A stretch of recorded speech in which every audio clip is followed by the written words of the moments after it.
We start with PowerPivot, which is the tool to create the data model and to define the calculations.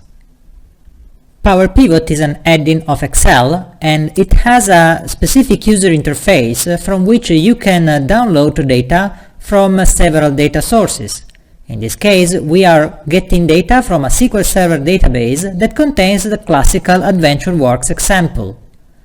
As soon as you reach the next step in this dialog box, you can choose some tables that contain data that we need. In this example, we are getting data about customers, products, sales, and order date. As you see, we downloaded an entire copy of the content of the tables that we selected, and these tables are also visible in a diagram view which defines the data model. The arrows that connect the tables are what we call relationships. Now we can already create a pivot table that will enable the browsing of the data in Excel.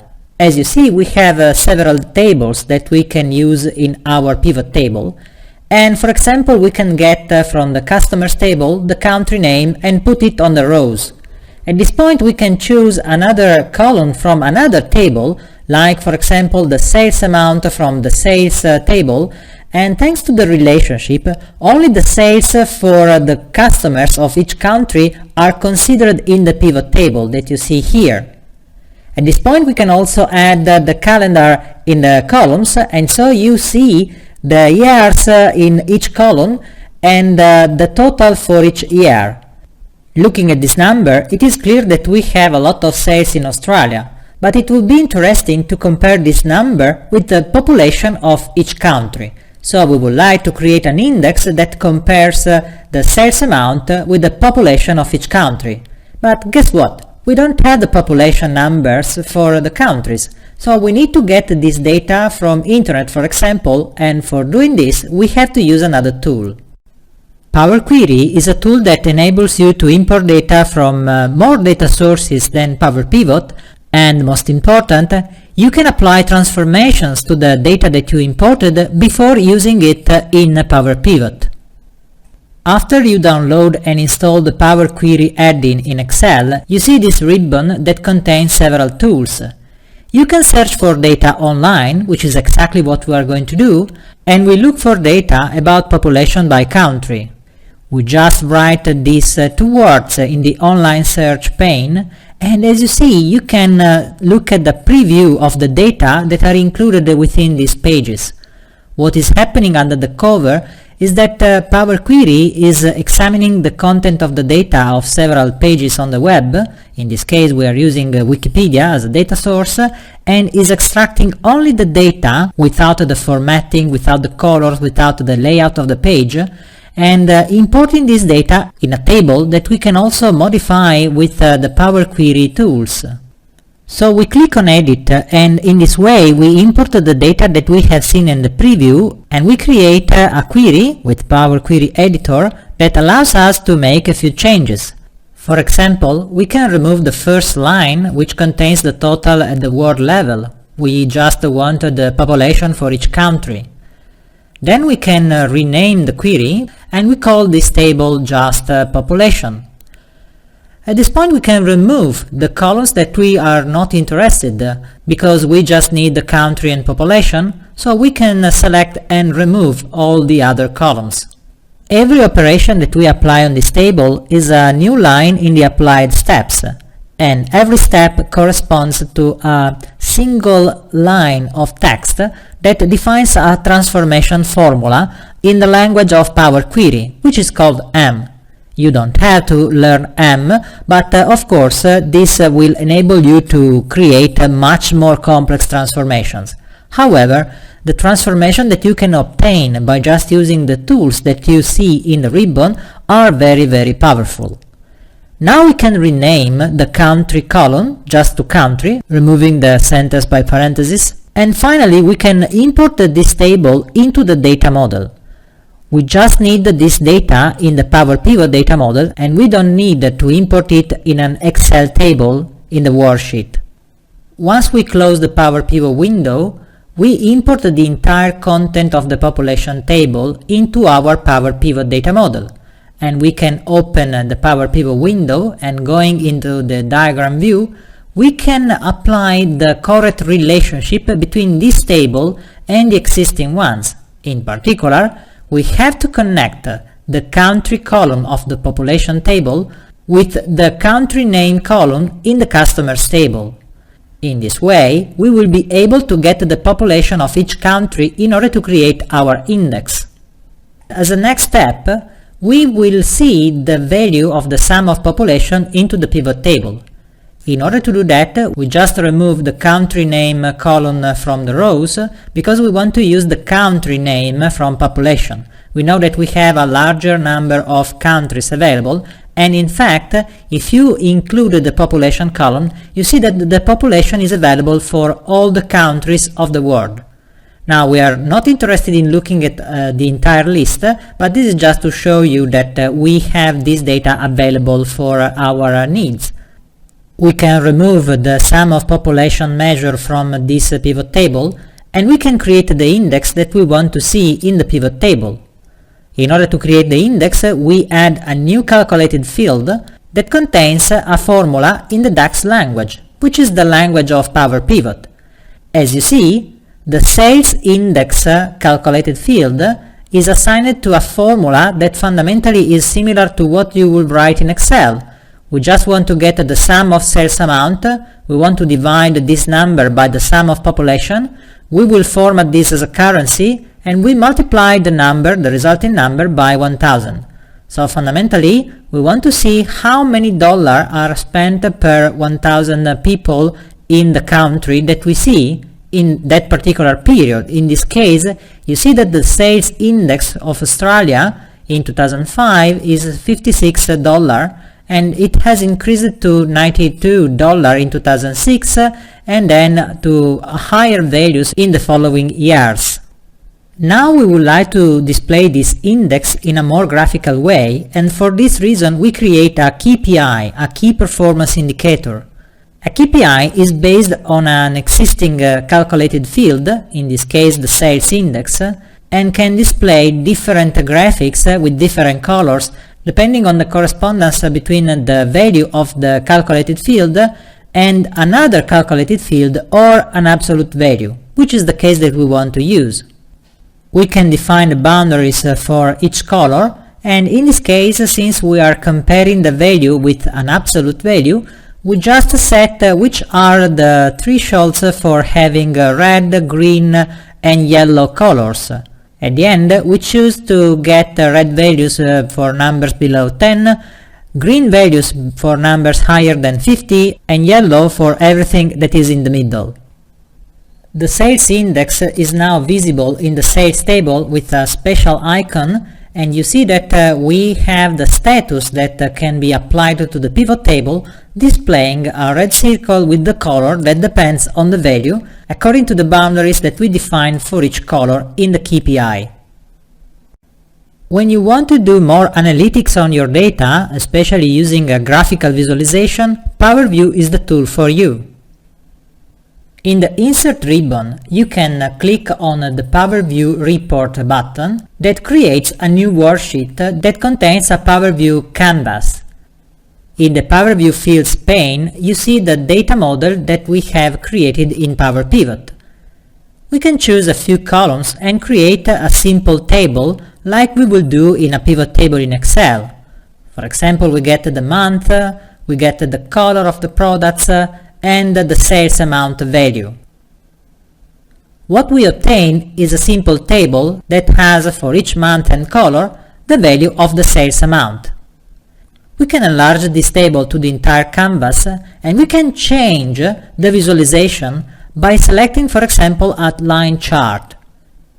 With a minimum effort, we obtained a line chart with 3 different columns of our data model. And now we can see a more interesting feature of Power View. In the same canvas, we create another chart.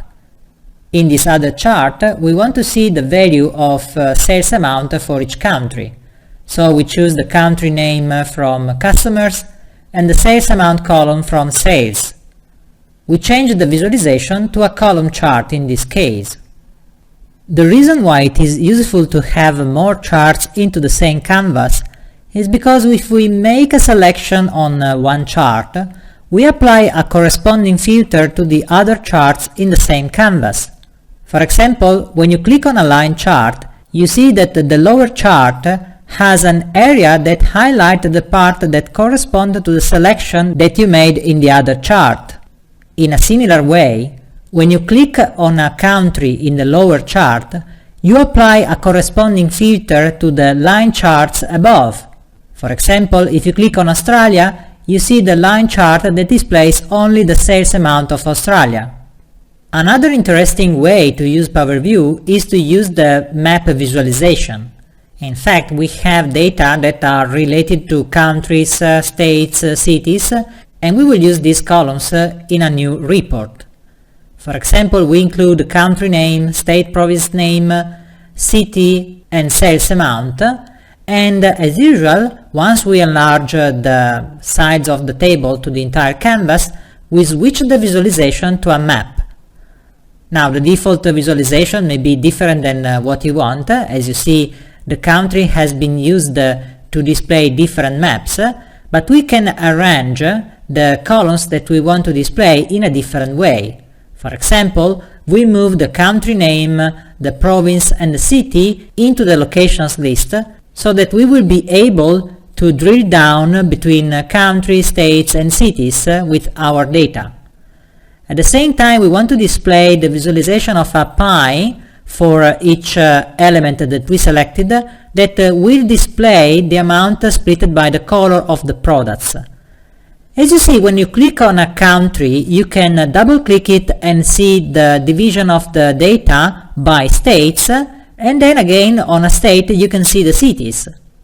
So if we move to the United States, you can see the value for each state in the United States, and when you click on Oregon, you can see the data for every city where we have sales in that state. Another way to apply a filter to a PowerView visualization is using the tile by feature. You can drag and drop a column, for example the product category, as a tile by selection, and then by filtering the entire map by clicking on one category.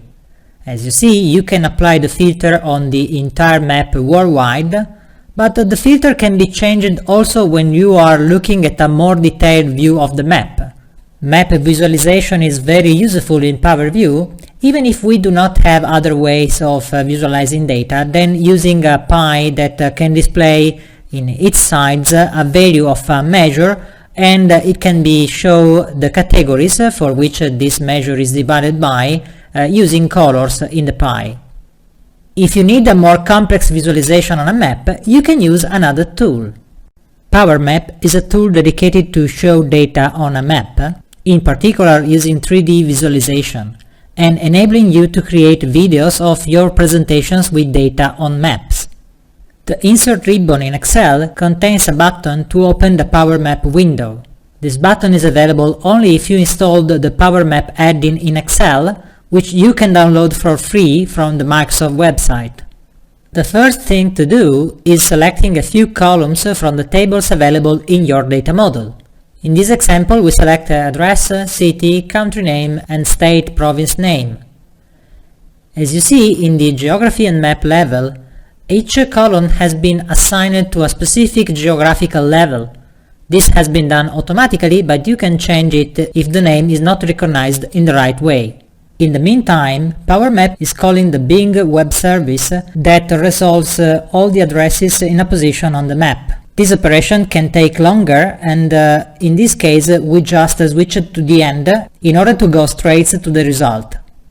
Every customer is now a point located on the map, and you can zoom and browse the map by using the mouse. You can also transform each point into a column, which height is defined by a measure. In this case we choose a sales amount. In this way we can immediately recognize the most important customers by sales amount. We can also put more information into the column by using the category setting. For example, if we put the product color in the category, you see the distribution of product colors for the sales made by each customer. We can also take a look at what happened over the time. If you choose the order date column from the sales table, you can play an animation that shows you how data changed over time. This could be a very interesting alternative point of view over your dataset.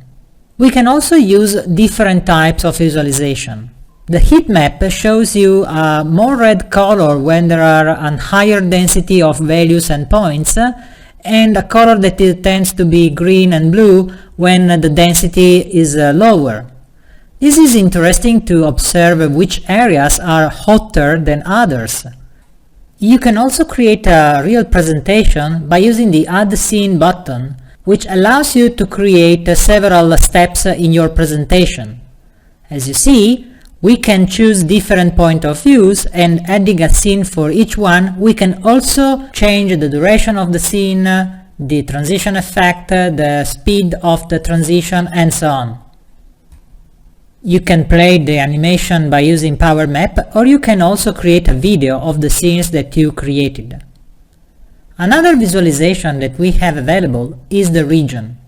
In this visualization, an entire area is displayed with a color that represents the measure that you selected.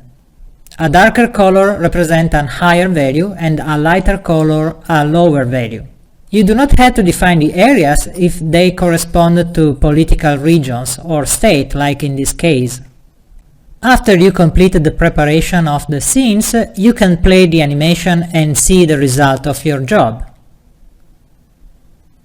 Power Map is an interesting tool to create compelling demos of data projected on maps.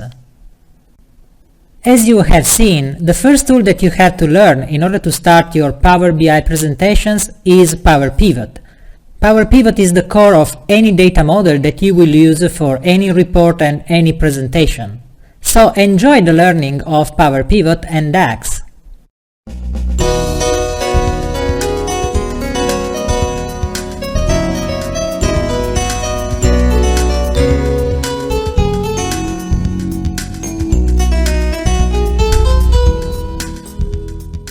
Welcome back. It's now time to start with Power Pivot. We will create our first report in Power Pivot, but not only that. After importing data from a data source, we will create a data model, and by using calculated columns and measures, we will introduce business logic in our report, and we will publish it on SharePoint. Let's do it! Before learning all the details about Power Pivot, it is worth spending a few minutes looking at different ways of creating pivot tables. And we start by looking at how pivot tables are created in Excel 2010. To look at this demo, we start with a simple Excel table that we populated starting with a query from a SQL Server table. We have order type, salesperson, order territory group, all information coming from a sales table of AdventureWorks. All the columns are in a single table because we already have a query. And if you want to create a pivot table, it's very easy. You simply click on pivot table, then go on with OK, and this creates a pivot table based on an Excel table. You can start looking at all the columns which are available, and you can see that all the columns from the original table are available in the pivot table field list. Then we can search for the product color, put it inside the pivot table, and the pivot table shows all the product colors.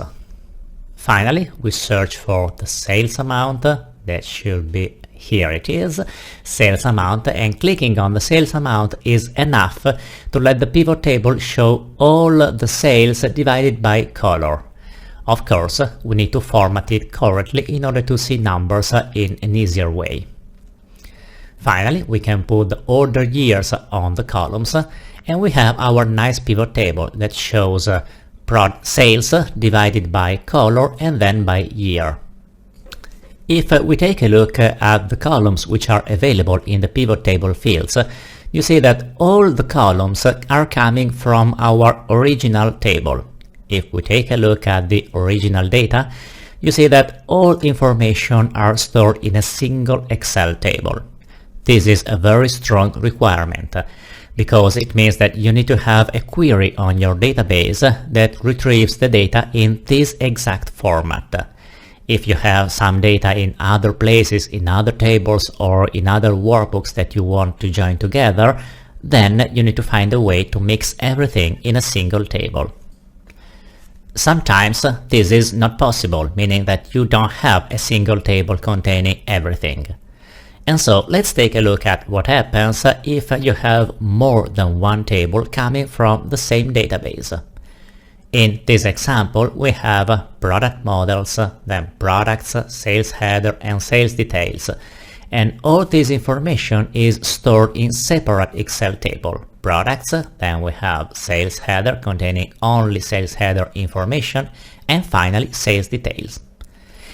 If you look at sales detail, it is missing a lot of information. There are no information about the product, the order date and so on. We only have columns which are coming from the sales order detail table.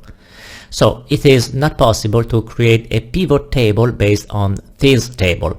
We need to expand it in order to add columns coming from other tables. In order to do that, we start inserting a new column. We call the column order date because it will contain the date of the order. And because order date is in another table, we use the VLOOKUP function. VLOOKUP is your best friend in such a scenario. We search for the sales order ID in the orders table and we take the column number 3. As soon as you confirm this expression, you see that the result is a number. Well, in reality it's a number, but it really is a date. We just need to format it in the correct way. So we go on, format the cell, say it is a date, and clicking OK, you see that we have the 1st of July 2001.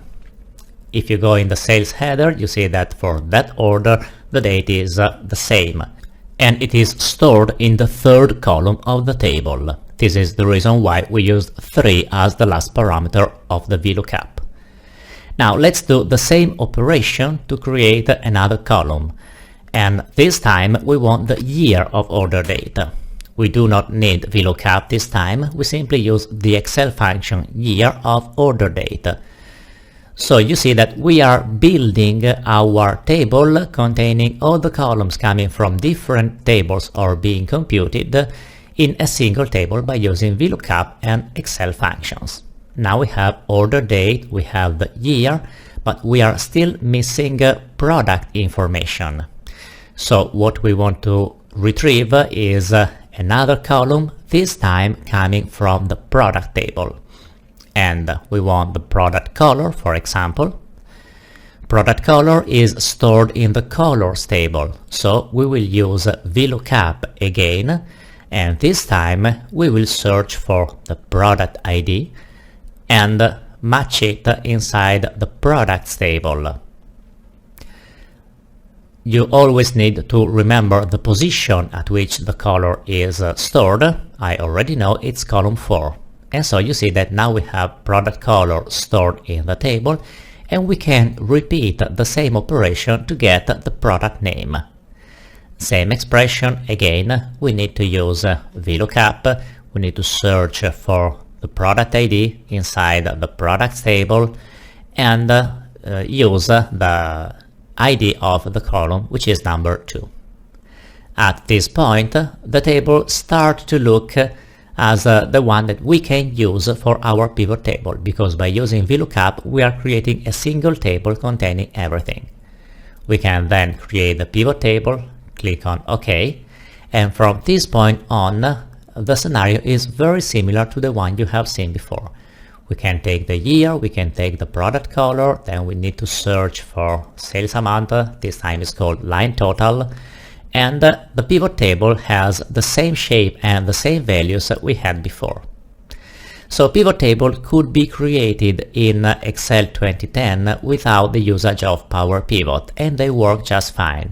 But you only need to take into account the limitations of standard Excel tables. First of all, VLOOKUP is a slow function, it takes a lot of time to compute it. And second, you have a limitation of 1 million rows. you cannot store an Excel table containing more than 1 million rows. In Excel 2013, the limitation of 1 million rows and of working with a single table has been removed by adding the data model, which comes from PowerPivot. So let's take a look at how to solve the same scenario, but this time using Excel 2013. We are in the same scenario as before. We have 4 tables, which are just Excel tables, none of which contain all the information. We have product models, then product, orders, and finally order lines. This time we want to solve everything without using VLOOKUP. So let's start, for example, from the product table, and from here we start creating a standard pivot table. In order to do that, we go to Insert Pivot Table as we did before, and we start creating the pivot table. We already know what happens. We have the columns coming from the product table, and among them we have the color. Problem is, if we want to do analysis of sales, we cannot use only the product table. We need to get information coming from other tables. In Excel 2013, there is the More Tables button. If you click on it, a dialog appears that asks you if you want to create a new pivot table based on the data model. We will learn about the data model later. For now, let's just click on Yes, and this creates a new pivot table which looks identical to the previous one. But now, if you look at the pivot table fields, something changed. In fact, we no longer have only the columns from one table, but we have the table names, and below each table name we have columns from that table. We take, for example, the line total from the order line, and well, you see the result is not exactly correct, because the same value is shown for all the rows of the pivot table. And there is a yellow warning that says relationship between tables may be needed. So, if you don't create relationships, the numbers will not be correct. By clicking on Create, you have the option of creating a relationship between tables. A relationship links together 2 tables. So we say that we start from order lines and we take the product ID and we want to match it with the product using product ID. Excel figures out by itself, by using the column name, the matching column. Clicking OK, you can now see that the numbers in the pivot table are correct. We did not use VLOOKUP, instead we created a relationships, and now we are able to use columns coming from different tables by using the data model. It is important to learn immediately what is the data model. The data model is the PowerPivot database which lives inside Excel. So your tables, your Excel tables, have been copied inside the data model, and there Excel created the relationships. But how can we take a look at the data model if it is not inside Excel? In order to look at the data model and interact with it, you need to enable the PowerPivot add-in. To do that, you need to go to Options, then search for Add-ins. There is a small combo at the bottom. From there you need to choose COM Add-ins, and now you have the dialog of COM Add-ins. Among the many, you have Microsoft Office PowerPivot for Excel 2013. Just enable it, click OK, and you see that in the ribbon now there is a new tab called PowerPivot. The PowerPivot window, which will be opened by using Manage, contains all the features of PowerPivot, which are topics you are going to learn during this course. For now, I'm only interested in showing you what happens when you click on Manage. The PowerPivot window appears, and here you can see the data model. We have products and order lines, so not all the tables have been copied inside the data model, only the ones which you have used in your Excel pivot table. You have the option of looking at data or looking at the diagram. Looking at the diagram, relationships are much easier to look. You see, we have a product table, an order lines table, and the relationship, which is displayed as an arrow, between the two tables linking by product ID. The existence of the relationship is the reason why you can use columns from different tables and still look at correct numbers inside your pivot table. In the previous demo, we started loading data inside Excel, and then, by using the More Tables options, we created the data model. As you have seen, the data model is visible inside PowerPivot. In the next lecture, I want to show you how to start from PowerPivot without moving data first inside Excel. So we will use the PowerPivot window, load some data, create relationships, and do everything directly inside the data model. This time, we start with an empty Excel workbook. There are no tables and no data previously loaded inside Excel. So the first thing that we need to do is open the PowerPivot window. We go to Manage, and this opens the data model. The data model at the beginning is completely empty, and we need to load data from a server. We are going to use the AdventureWorks database.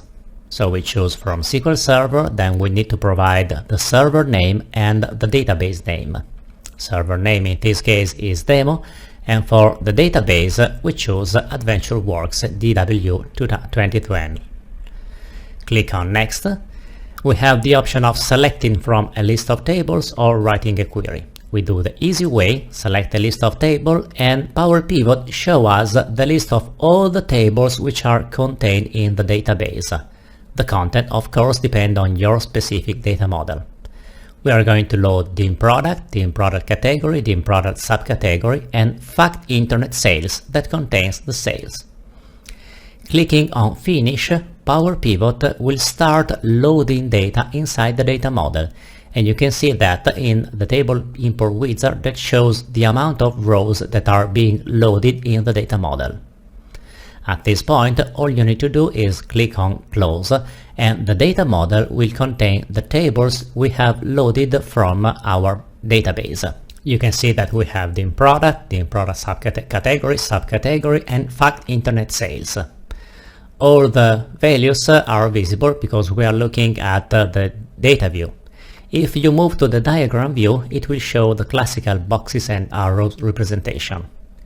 We have the in-product. Let's just reshape it so it's easier to look at. So we have the in-product subcategory, the in-product category, and fact internet sales. And it is worth to note that relationships have been automatically loaded during the loading process from the database. In fact, PowerPivot did an analysis of the metadata of the database and automatically created relationships based on what it found inside the database. At this point, we can already create a pivot table using the button inside the PowerPivot window. The pivot table is immediately created, and because we started from PowerPivot, it is already a pivot table working on the data model. You can see we have all the tables which are present in our data model, and from there we can choose columns exactly as we did with the pivot table before.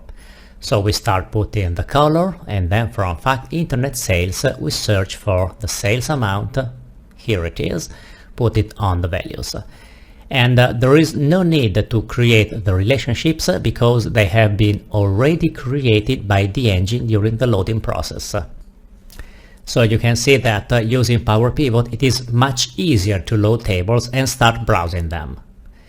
One point worth noting is that PowerPivot loaded all the columns for each table, and among them many are not so useful. For example, all these descriptions are not useful from an analytical point of view. Thus, when you load a table, it is always worth spending some time cleaning it, removing all the columns which are not strictly needed. For example, we might not want a measured code, weight and size, and so we can delete these columns. Deleting a column in PowerPivot does not touch in any way the original database. We are only removing the column from the copy in the data model. So click on Yes, and the column is removed. Then we have Spanish product name, French product name. We can remove these columns too.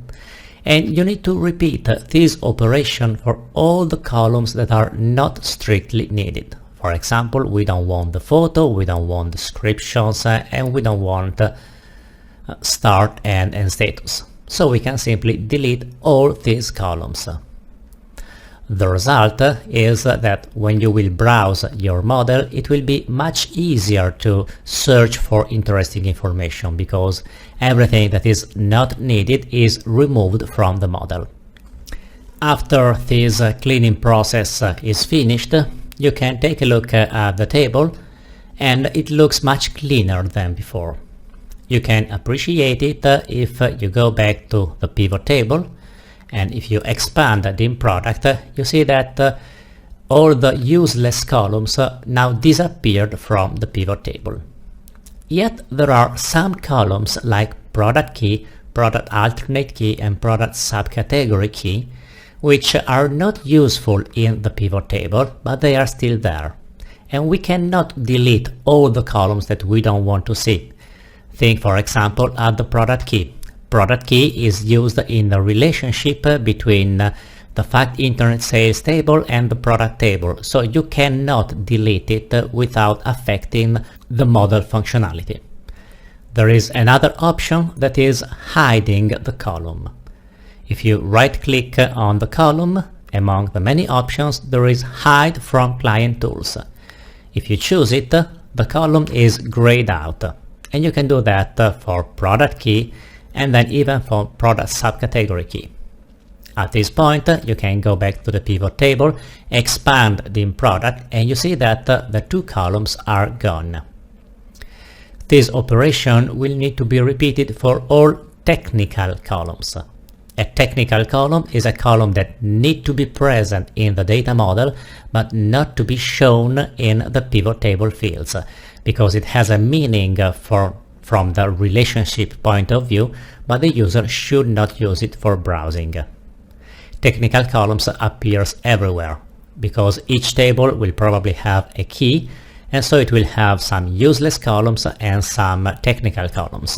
You need to spend some time to clean your data model and shape it in order to make it easier to use. I want to show you what can happen if you forget to hide a column which should not be used. For example, in the product subcategory, we have the product category key. If you keep it visible, a user can click on product category key, and as a result, it will see the sum of product category key, which of course has no meaning because a key should not be summed. The result has absolutely no meaning. So in order to avoid this, you need to spend some time cleaning it. So you go to the product subcategory key and hide it, and then you can do the same for product category key.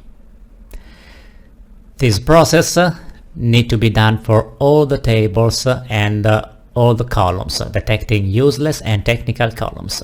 Now, I don't want to show you all the details of cleaning the full model. I prefer to go to a model which is already cleansed, so we can move on with the demo.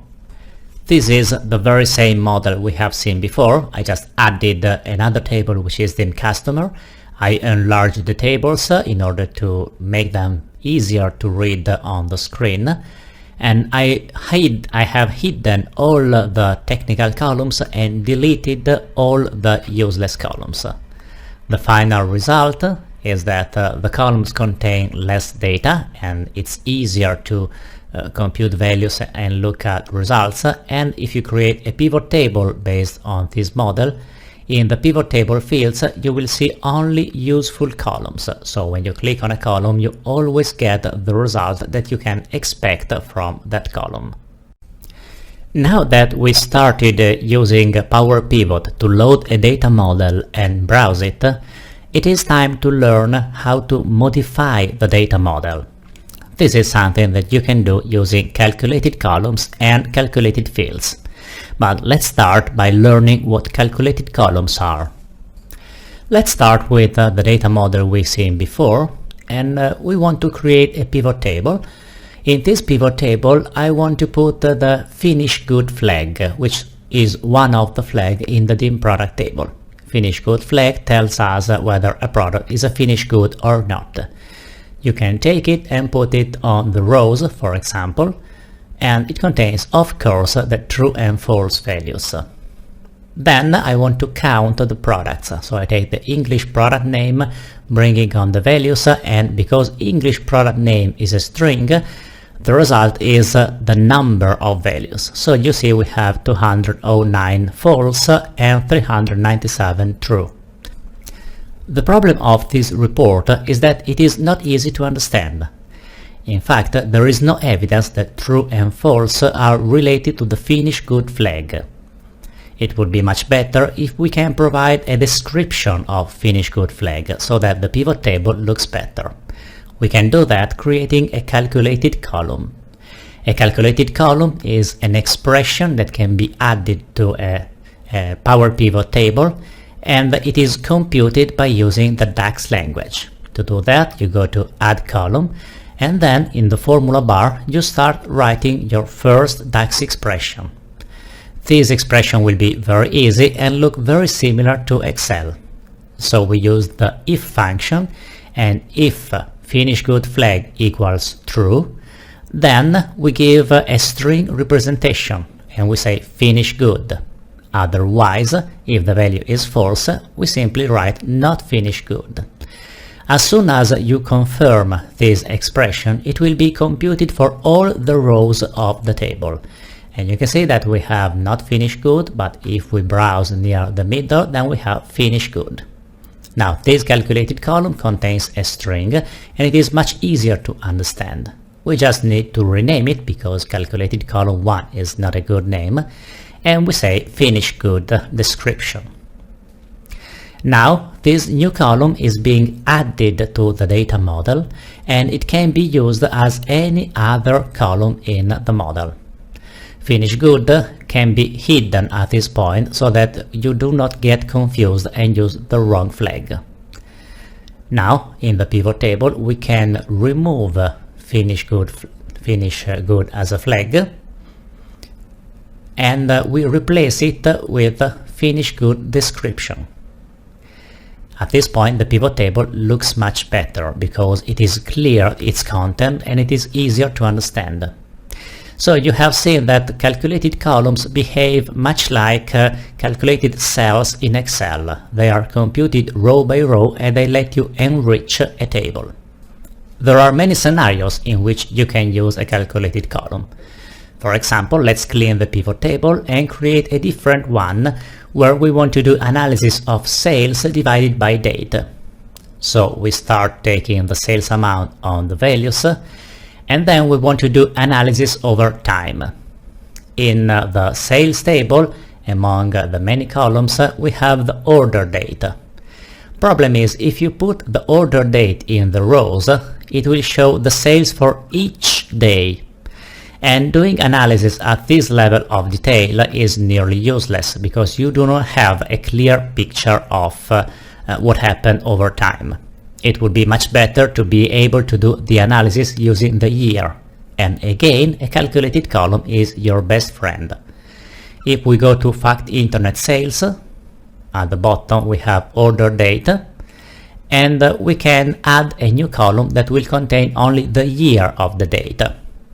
So we start with an equal sign as we did before, and this time we use the DAX function year, and we create a calculated column that contains the year of order data. As before, we do not want calculated column to be its name, we want to rename it and call it, for example, year of sales. Now that we have the year of sales as a new calculated column, we can go back to our pivot table, remove the data from the pivot table and replace it with year of sales, and immediately you see the result in a much cleaner way because now you have sales divided by year. This is a simple way of using calculated columns, but specifically for the date there is a better solution in Power Pivot. For example, we can create a calendar table, create a relationship, and then use columns from the calendar table to browse the model. Let's see that together. Let's go back to the Manage window, And we do not have a calendar table in this model, but we can reopen the connection with the database where we have a table called dim date that contains all the dates. So we select dim date, here it is, and we load it in the model. Once loading is finished, we will have a new table in the data model, and here it is, dim date with all its columns. But if we go to the diagram view, you can see that dim date has been loaded, but no relationship has been created. We can do that by hand, so taking order date and bringing to full date alternate key, which is the date column in dim date. Now dim date has a relationship with fact internet sales, and we can use columns from dim date to slice the sales. We can, at this point, clean the table a bit. We know that there are some columns which are useless and we simply remove them. Some other columns will be technical and we will simply hide them. The number of year and week number of year should be removed. Then we have Spanish and French month name, which are not useful, so we proceed with the usual operation of cleaning the table. Just for this demo, we are not interested in fiscal semesters and calendar semesters. So now the table is much simpler to read. We hide columns which should not be made visible to the user by selecting Hide from Client Tools. And finally, we delete the number of month. Now we have a much cleaner dim date table, and we can go back to our pivot table and look on how to use it. We remove the year of sales column, and from the dim date we take the calendar year. You can see that the result is the same. So why did we do that? Because dim date contains many other columns which can be used to slice. For example, English month name, that shows data not only by year but even by month. Yet we have a problem. You can see that the months are not sorted correctly. August, December, July is not the correct sorting for month. By default, Power Pivot uses alphabetical sorting, but we can change it. We can go to English month name in the Power Pivot window, and from there we use the sort by column feature. Sort by column lets you decide which column need to be used to sort another column. English month name should be sorted by month number of year. This small change is enough, and you can see that if we now go back to our pivot table, the months are sorted correctly. Now, because browsing by year and month is a very common operation, I want to show you another feature of Power Pivot which comes very handy, that is hierarchies. To create a hierarchy, you need to go to the Power Pivot window and then select the columns that belong to the hierarchy. Let's go to Manage, then we select the dim date. You need to go to the diagram view. Let's maximize dim date so it's easier to look at it. You can take columns from one table, in this case year, quarter and then month name, and if you right click you can create a hierarchy and give it a name. Let's call this calendar because it's a calendar hierarchy composed by year and month. Then we can rename levels inside the hierarchy. So calendar quarter can be removed, rename it to a simple quarter. Calendar year can be renamed so that it contains only the word year and it's easier to understand. An English month name, of course, doesn't look very appealing. It is much better if we rename it to contain only month. Then I made a mistake. The hierarchy is not quarter and then year, but year and quarter. So we use drag and drop and we create the hierarchy year, quarter and month. If at this point you go back to the pivot table, you can see that in dim date we clean everything and dim date now shows the hierarchy as the first level. If you click on the hierarchy, you put all the columns in the hierarchy in the rows. In fact, you can see that we have the year and then the quarter and finally the month below it. So hierarchies are a very convenient way of making it easier to browse data models. You will normally do that on the calendar, but any table like the products can have a hierarchy that make it easier to browse it. Now that you have seen how to load tables, create relationships, and enrich your data model with calculated columns, I want to show you another very powerful feature of Power Pivot, that is enriching your model with linked tables. To learn about linked tables, let's go back to the example we have seen before with the finished good description. If you remember, we created a finished good description that contains a string representation of the finished good flag. And this is a calculated column that we added in the data model using the DAX language. Now let's go to the definition of the finished good flag, which is in the dim product. It works fine. The only problem is that the description is hard-coded inside the DAX formula. We might want to find a different solution to the same scenario, so that the description of a finished good is not hard-coded in the formula, but can be obtained by a table. In order to do that, we need to create a table that contains the finished good value and the description. And Excel is absolutely fine for that. We start creating one table. We use finished good flag and description as headers of the table. We just give a bit more space to make it more readable. And then in the finished good flag, we say if the value is true, then we want as a description something like this is a finished good. And if the result is false, then we want this is not a finished good, or this is not finished, or whatever. This is just an Excel range. We transform it into a table. To do that, we simply select everything and then format it as a table. Because now it is a table, we can give it a name. For example, we can use finished goods. And now we have an Excel table containing true, false, and then a description. All we need to do is add this table to the data model. This can be done going to Power Pivot and then select Add to Data Model. By doing that, the table is loaded inside the data model and you can see the small chain that says it's a linked table. We still need to create a relationship between the product table and this finished goods table.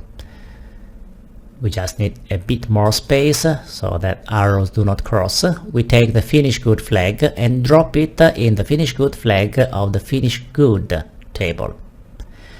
At this point, we now have a new table in the data model that will contain the description, but the description comes from an Excel table. We can now remove the column computed with DAX and use another DAX expression. This time we create the calculated column using related finished good flag description. That means we want to store in the product table the value coming from another table. Related is very similar to VLOOKUP, but you do not need to specify how to find a row. You simply tell DAX that you want to follow relationship. We call it finished good description as it was before. And now in the pivot table, when we select the finished good description from the dim product table, the description, this is a finished good and not a finished good, come from the Excel table. So if you want to modify the description, you simply need to go here, modify the strings, update the data model, and you will get the new result. It is worth understanding exactly what we have done, because it hides much more power than you might think. In fact, we did not enrich the data model with a simple calculation, but we created a new table and we added to the data model in order to be able to provide our analysis. The table we have added appears in the pivot table fields. In fact, if you look there, there is the finished good table, which is not really useful from the analytical point of view, because its sole reason of being was to provide a description that we then stored in the dim product table. This is not an issue because, as you can do for column, you can do for tables. You can hide a full table from the client tool. If you hide it and then go back to the pivot table, inside the pivot table fields you see that finish good disappeared from the model. It was just a tool table. You have learned what calculated columns are, but as we said in the introduction, there are two kinds of calculations that you can perform in Power Pivot. They are calculated columns and calculated fields. Calculated fields are a different way of computing values, which is unique to Power Pivot, and it's not easy to replicate in Excel. Let's see how they work and why they are so useful. Let's start with an empty pivot table where we put category, subcategory, and finally the sales amount. This is pretty easy to do in Power Pivot. We have already category and subcategory and sales amount. But what if we want to compute the profit? Profit can be computed by subtracting the cost from the sales, but we don't have such a value in our fact internet sales table. We can create a new calculated column, profit, in the fact internet sales table by using the DAX language, as you already know. We have the cost, we have the sales amount, so we can create a new calculated column. We put it instead of years of sales, so it's easier to read. We start with the equal sign and then we simply subtract from sales amount the total product cost. This new calculated column is immediately added to the data model and we rename it as profit. Once we have created the calculated column, it will be easy to add it to the pivot table and look at the profit instead of the sales. So we can simply go there and search for the new calculated column, which is named profit. Here it is. And now you see that we have the profit. But at this point, we might be interested in computing the profit as a percentage of the sales. So not only as an absolute value, but as a percentage on the amount of sales. And we can try to follow the very same procedure. We go to the we go to the Power Pivot window, we create a new calculated column, and this time we divide profit by sales amount. Doing it this way, for each row we will have the profit expressed as a percentage. It looks like a decimal number. We need to format it in the correct way. Apply the percentage format and finally look at values. You see that they are different, and finally we rename the column as profit percentage. Now we might be tempted to take the profit percentage as it is and bring it inside the pivot table. But as you are going to see, the result is not exactly what you might expect. In fact, if you take the profit percentage and put it in the pivot table, the values shown are completely nonsense, because what you get as a result is the sum of profit percentage, not the profit percentage of the sum. It is computing the percentage row by row and then summing up the values.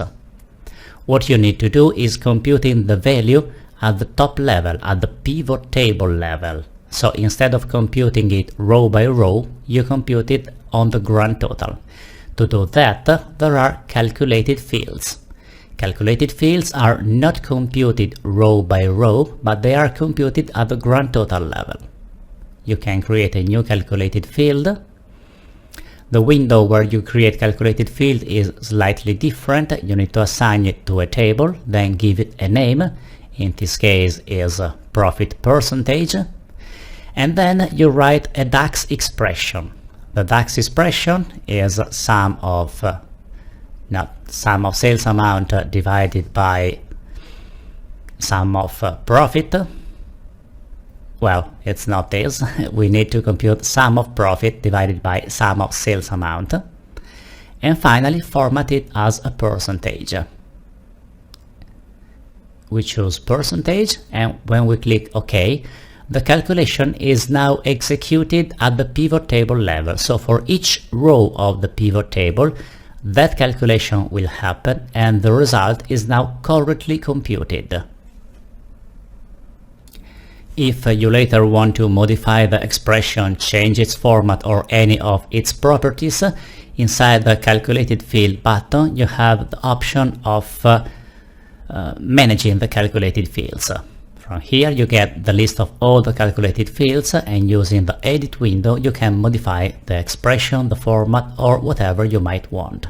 Learning when to use calculated fields or when to use calculated columns is a skill that you will learn towards the course of this workshop.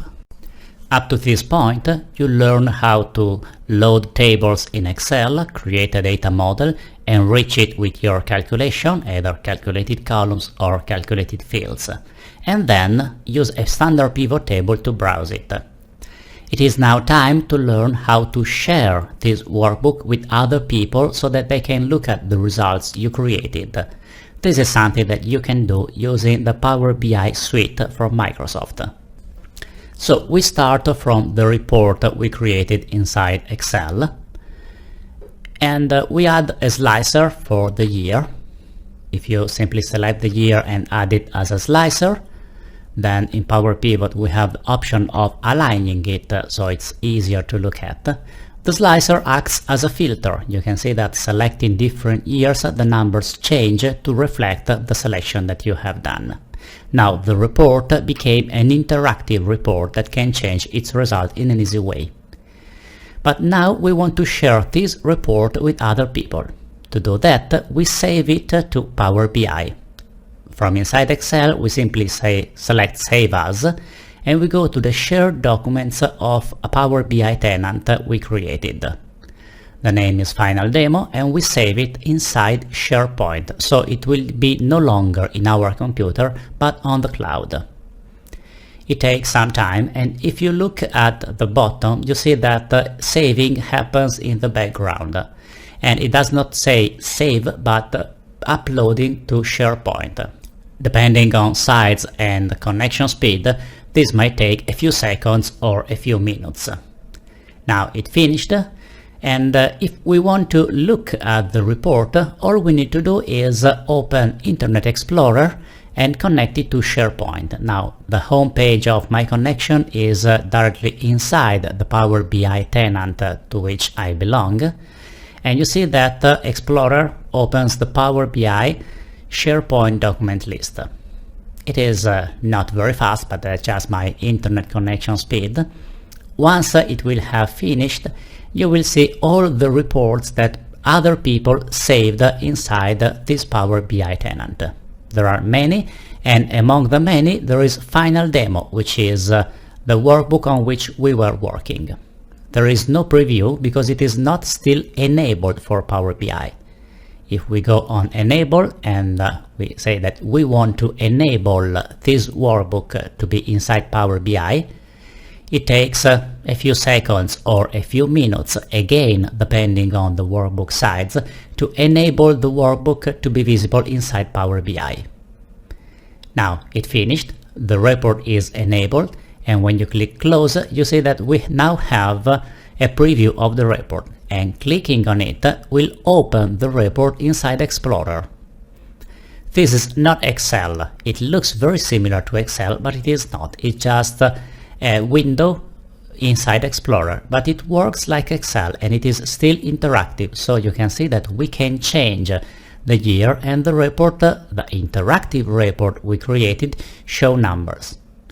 So you can see that using Power Pivot and finally publishing on Power BI, we are able to create reports starting from our data model, enriching it with calculation, and finally publishing on the cloud so that other people can easily look at it from wherever they are.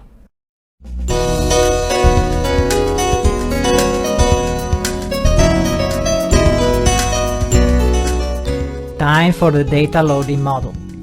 Power Pivot can import data from many different data sources, and importing data is the first important step in creating any data model in Power Pivot, so we will have to dedicate some time to this concept and to see all of the possible data sources that we have available in Power Pivot.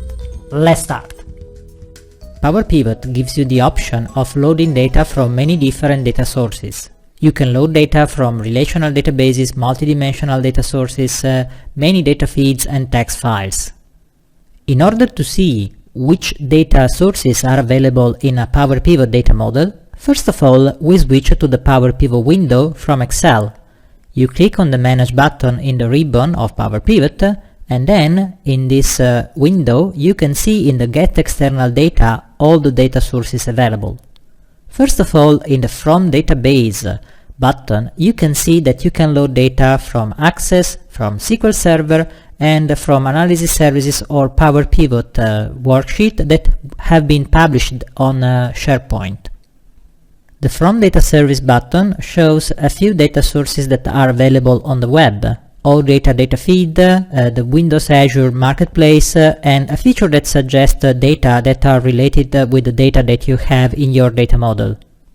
However, all the data sources are available in the From Other Sources button. As you see in this window, you can see a list of all the relational databases, which includes also the ones that you have seen in the From Database button before. You can see that we have the SQL Server Parallel Datawarehouse and the SQL Azure database, but you can find also Oracle, Teradata, Sybase, Informix, DB2, and any ODDB and ODBC driver is available to import data in a Power Pivot data model. You can also import data from Analysis Services, which is in the Multidimensional Sources category. This includes also external Power Pivot databases.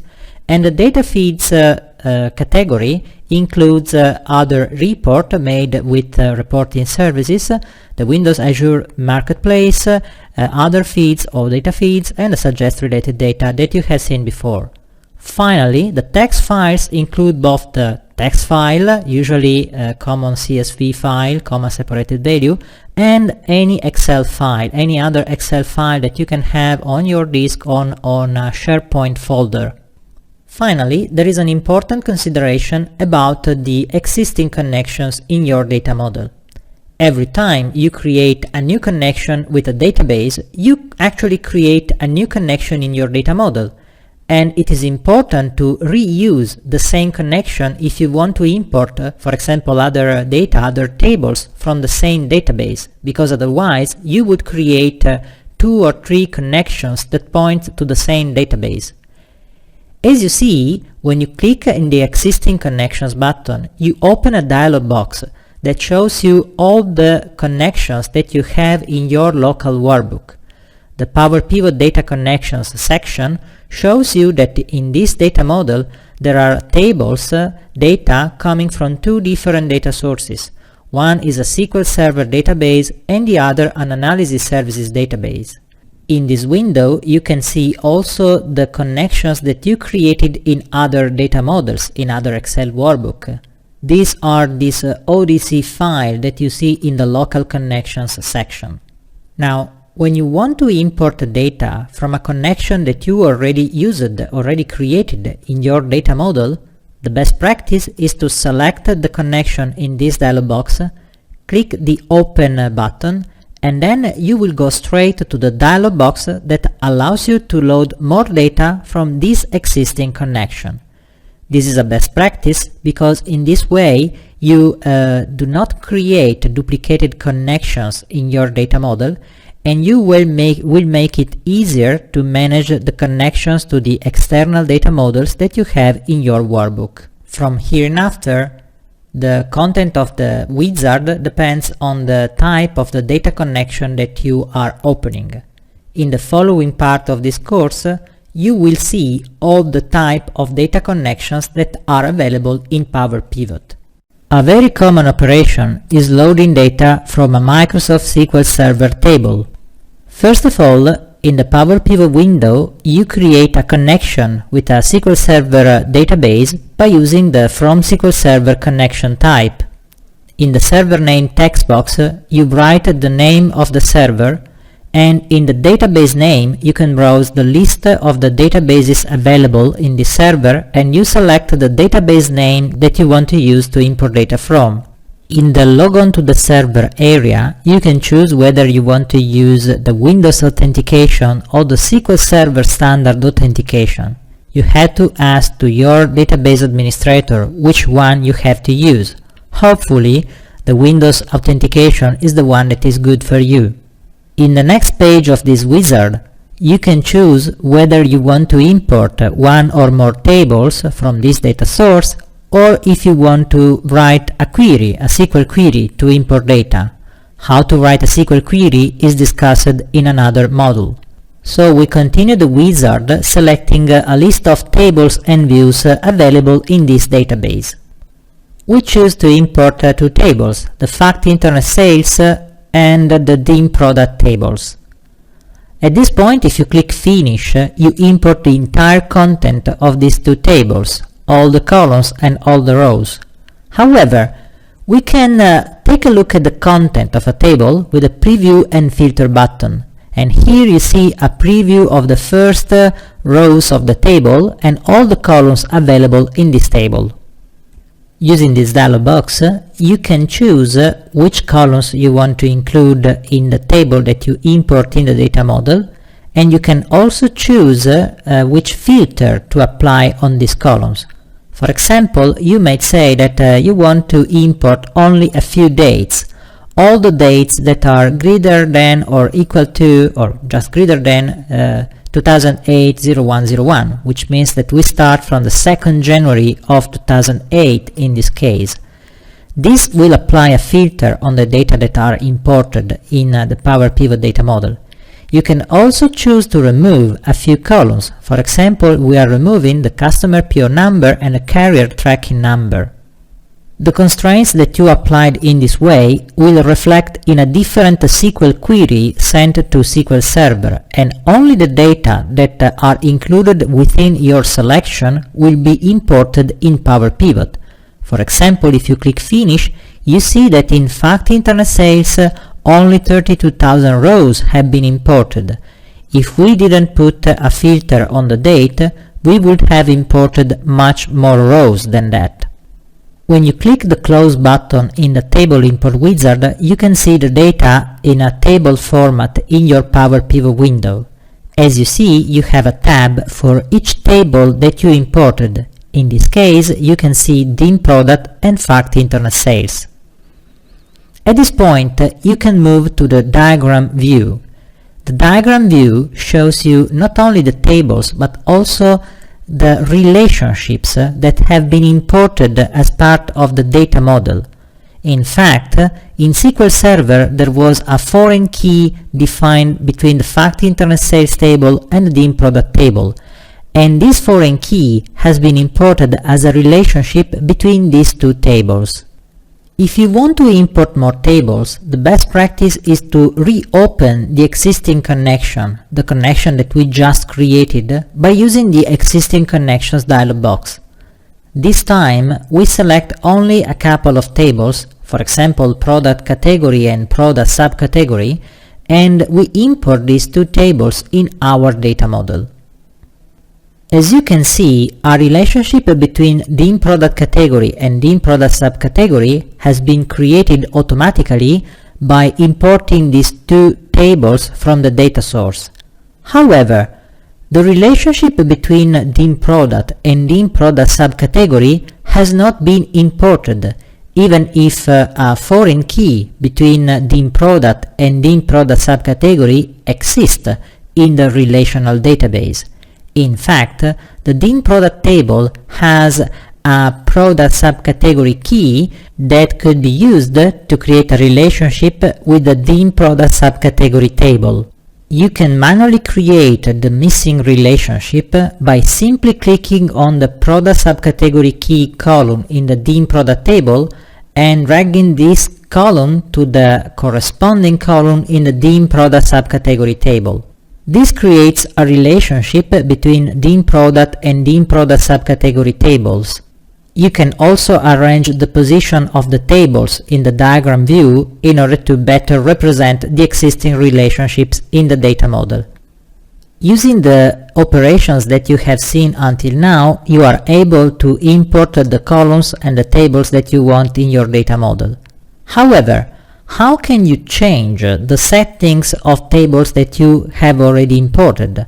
For example, if you remember, we have defined a filter on the fact internet sales table by importing only dates that are greater than 2008-0101. If you want to change this filter or you want to remove this filter at all, you have to go in the table, the fact internet sales table, and you have to select the Table Properties button in the Design ribbon. Once you do that, in the Edit Table Properties, you can edit the filter that you defined before. So for example, you go here and you can clear the filter, or you can edit the filter, the existing filter, by modifying the date that we defined at the beginning. In this case, we completely remove the filter by selecting Clear Filter, and at this point the entire content of the table will be imported. As soon as you click Save, the table is refreshed and is read again from the database, and as you see, now we have 60,000 rows instead of 30,000 or something like that we imported before. You can load data into your data model by explicitly writing the query in SQL language. In this data model, we already loaded from a SQL Server database 4 tables: the fact internet sales, the DIM product, the DIM product category, and the DIM product subcategory. Now, instead of having 3 different tables that we have to join into the data model, we want to import a single denormalized product table that contains all the attributes from the product, product category, and product subcategory tables. For this reason, we are going to create a SQL query to do the job. Since we already defined a connection to the database, we will use an existing connection in order to create our query. So now we click on Existing Connections, we select the connection we already opened before, and after clicking Open, we select Write a query that will specify the data to import. At this point, we have to write the SQL statement. Now, if you are a very good SQL programmer and you remember by memory all the name of the tables and the columns, you can continue writing the SQL statement in this text box. Otherwise, by clicking on Design, we have a dialog box that will help us writing our SQL query. In the left pane, named Database View, you have a list of all the objects that you have in this database. For each schema, you have a list of tables, views, and store procedures. By opening the Tables node, we can see a list of all the tables in this database. From these tables, we select the DIM product, the DIM product category, and the DIM product subcategory tables. In this way, we selected all the columns from the selected tables, and we auto-detected the relationships between these tables. The query that has been generated for us is visible as soon as you click OK on this dialog box. This query is written in SQL language and contains the list of all the columns and a few statements in SQL like from and join that we will see better in a few moments. As soon as we click the Finish button in this dialog box, the query that we wrote is sent to the SQL Server database, and the result of this query is returned to the Power Pivot data model. Now, remember that we imported 397 rows from this query, and now let's take a look at the other table, the DIM product table, which contains a different number of products, because we have 606 rows here. So it is strange that the query that we created imported a lower number of rows, a lower number of products. In order to understand what is going on, we can open the table properties and edit the query in the designer again. Here you can see that the relationships pane has the auto-detect selected. And here you see that we have 2 relationships between the 3 tables that we imported. And this relationship has a join type that is inner. This is the reason why we missed some products in the result of the query. In order to understand why this is happening, let's take a look at a few concepts of the SQL query language. The syntax of a query in SQL has a few keywords that are used by this language. For example, you have select, from. After the select you have a list of columns, and after the from you have the table from which you want to get the data from. Now, in case you have more than one table in your data model and there are relationships between the tables that you want to import, you will obtain a single table as a result, and it is important that you specify the join between these tables in a correct way. For example, the syntax that you see in this slide has an inner join between two tables, product and product subcategory, and the on condition specifies which columns on the two tables have to be considered part of the relationship. When this query is executed, you obtain only the rows from the product table that also have a corresponding row in the product subcategory table, having the product subcategory ID in one table equal to the value in the other table. So all the rows that satisfy this condition will be part of the result. So this is the reason why we obtained a lower number of products. All the products that don't have a corresponding subcategory have been excluded from the result of the query that we created before, just because we used the inner join that excludes all the products that do not have a corresponding subcategory. And in our database, we have a few products that do not have a corresponding subcategory, because the product subcategory ID is null for a few products. However, we have different kinds of relationships. Instead of using the inner join, we can use the left, the right, or the full outer join, which are different kinds of relationship that do not filter all the rows. In particular, the left outer join says that the left table is preserved, so the table that is on the left of the join will keep all the rows, and only the corresponding rows from the table on the right will be included in the result. If the relationship is missing, the value for the columns on the right table will be null. Right outer join works in the same way but in the opposite direction, so the right table is preserved and the left table has null values if there is no corresponding row on the left side for the key that you use in the relationship. In the full outer join, both tables are preserved. With this knowledge in mind, we can change the join type of our query in order to keep the products that do not have a corresponding subcategory. We cannot change which table is on the left side and on the right side of the join, because this wizard automatically chooses which position each table has.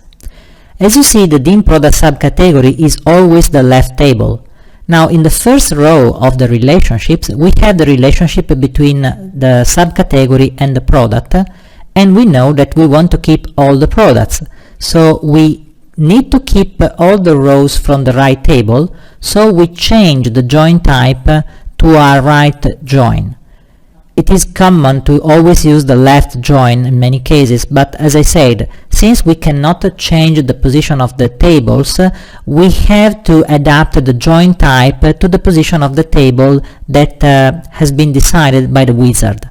The second relationship is between the subcategory and the product category, and in this case we may have a subcategory that don't have any corresponding category. In this case, we want to keep all the subcategories even if there are no corresponding categories. So we change the join type to a left join or left outer join, and in this way we preserve all the subcategories. After having fixed the join in our query, we can click OK and then Save in order to execute the query on the database. The result this time will be 606 rows in our query, which is exactly the same number of rows in the dim product table. We finally have all the products in our query, and as you can see, if you look at the columns that comes from the subcategory and category tables, we have a blank value for all the products that don't have a corresponding subcategory, whereas we have values from these other tables when the join is correctly resolved. If you have data on Access, you can easily import them into Power Pivot too. The first step is going in the From Database button and select From Access. In this dialog box, you can specify the database name, so we select a folder in which we have an Access database and we open it. At this point, you could also specify username and password if it was required by your Access database. In the next page of the wizard, you can choose between importing tables from the database or writing your own query. If you choose to import the tables, you will see a list of the tables and views that are available in the Access file, and you can select one or more tables to import at the same time. In this example, we select only the DIN geography table. When you click Finish, the entire content of the DIN geography is imported into the Power Pivot model. At this point, we can see how to create a query accessing to an Access database. This time we use an existing connection and we open it, specifying that we want to write a query. At this point, you can just write the query in SQL because the designer that you see here does not have any help for you for creating a query. In fact, you can just type the query, like select star from DIN geography, and you can see the result. But you don't have an help in order to see which columns and tables are available in the Access data source. So how can we write a query in an easier way? The idea is that we can use Access creating a view into the Access database. So we can switch to the Access application and open the database that we used before, and we open the query designer. Here you can choose one or more tables that will be part of the query. So we select product, product category and product subcategory. This time the relationships between these tables have been included in the query, and so you see that the join properties of each relationship already contains the formula that correspond to the left join going from product to product subcategory and from product subcategory to product category. So it is not necessary to change the default values that you have in the properties of the relationship. Now we include all the columns from all the tables and we run the query. In the result, the columns coming from subcategory and category are blank for the products that don't have a related subcategory, and we have seen values for those products that instead have a subcategory ID. We give a name to this query by using the Save menu and choosing Products as the query name. This will be the name of the view in the Access database. At this point, we can go back to the Power Pivot window, and by opening an existing connection, we import the result of our new view. In fact, now we see that Products is in the list of tables and views of this database, and we can import the entire content of the Products view that we created in the Access database. Now, a final consideration about the column names. As you see, all the columns that are present in more than one table have the name of the table before the name of the column. For example, this is the case for DIN product subcategory key, that is the column product subcategory key in the DIN product table.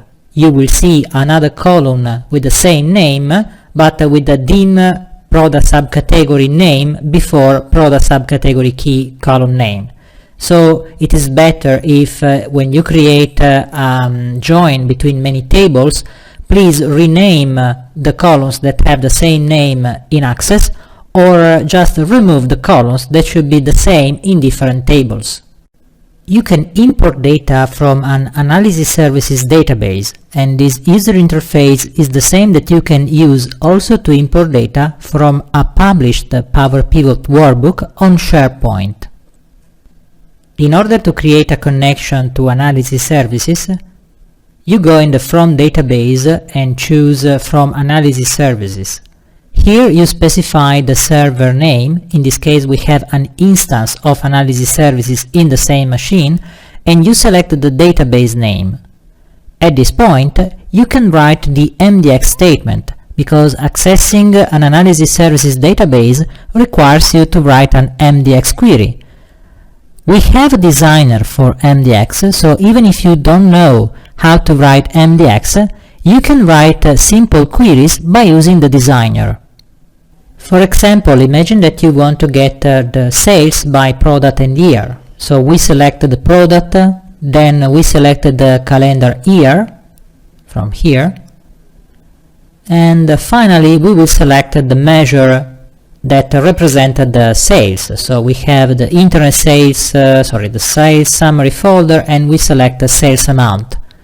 As you see, this result immediately displays the preview of the result that you will obtain from the query, and the query itself is displayed in this dialog box. We can rename the query name to Sales Cube, for example, so that the name of the table that we will import in PowerPivot will have the same name of the query name here. Finally, we import data and we see that we have one row for each combination of product and year that have some sales in our database. Now take a look at the name of the columns. The first column has a name that is product. The reason for this is that we imported the product column from the product hierarchy in the product table. For this reason, by merging these names, PowerPivot obtained a unique name. But this name is not very readable, and so we can rename it. So we use product name for the first column, for example. And then we have the same issue in the other columns. So we rename the calendar year in calendar year without the name of the table, and the same for the sales amount. This is not a measures sales amount, but just a sales amount. Well, we imported this table in an existing data model where we already imported the fact internet sales, din product subcategory and product category. We want to try to create a relationship between the sales cube table and the existing din product table. After all, we have a table that has many other attributes for every product, and we would like to create a relationship in order to filter the sales cube data and to compare, for example, the total sales of one year with the transactions that we have in fact internet sales. Imagine this is a budget, for example, or some other data that you want to compare with data that you have in your data model. Unfortunately, if you try to connect the product name column of the sales cube table to the English product name column of the din product table, you will get an error. This error says that we cannot create a relationship if a column contains duplicated values. In this case, the problem is that the din product table may have many rows with the same English product name, because we might have different rows for the same product with different prices or different colors, for example. In any case, we will not be able to create a direct relationship with the din product. Now, how can we solve this problem? In reality, we have the product key in the cube. The problem is that this information is not directly visible in the query designer that we used before. So we can come back to the designer and see if there is a solution to this problem. Once we come back in the table properties, we can open the designer again, and here we have to do something to expose the product key. The way to do that is not just using the regular property that we have, but we have to add a calculated member.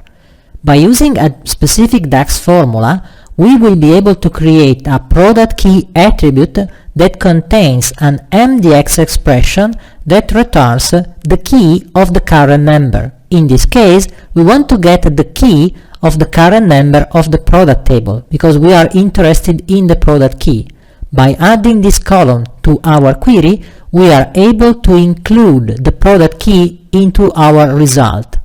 At this point, we save the query and we see that the product key appears in our table.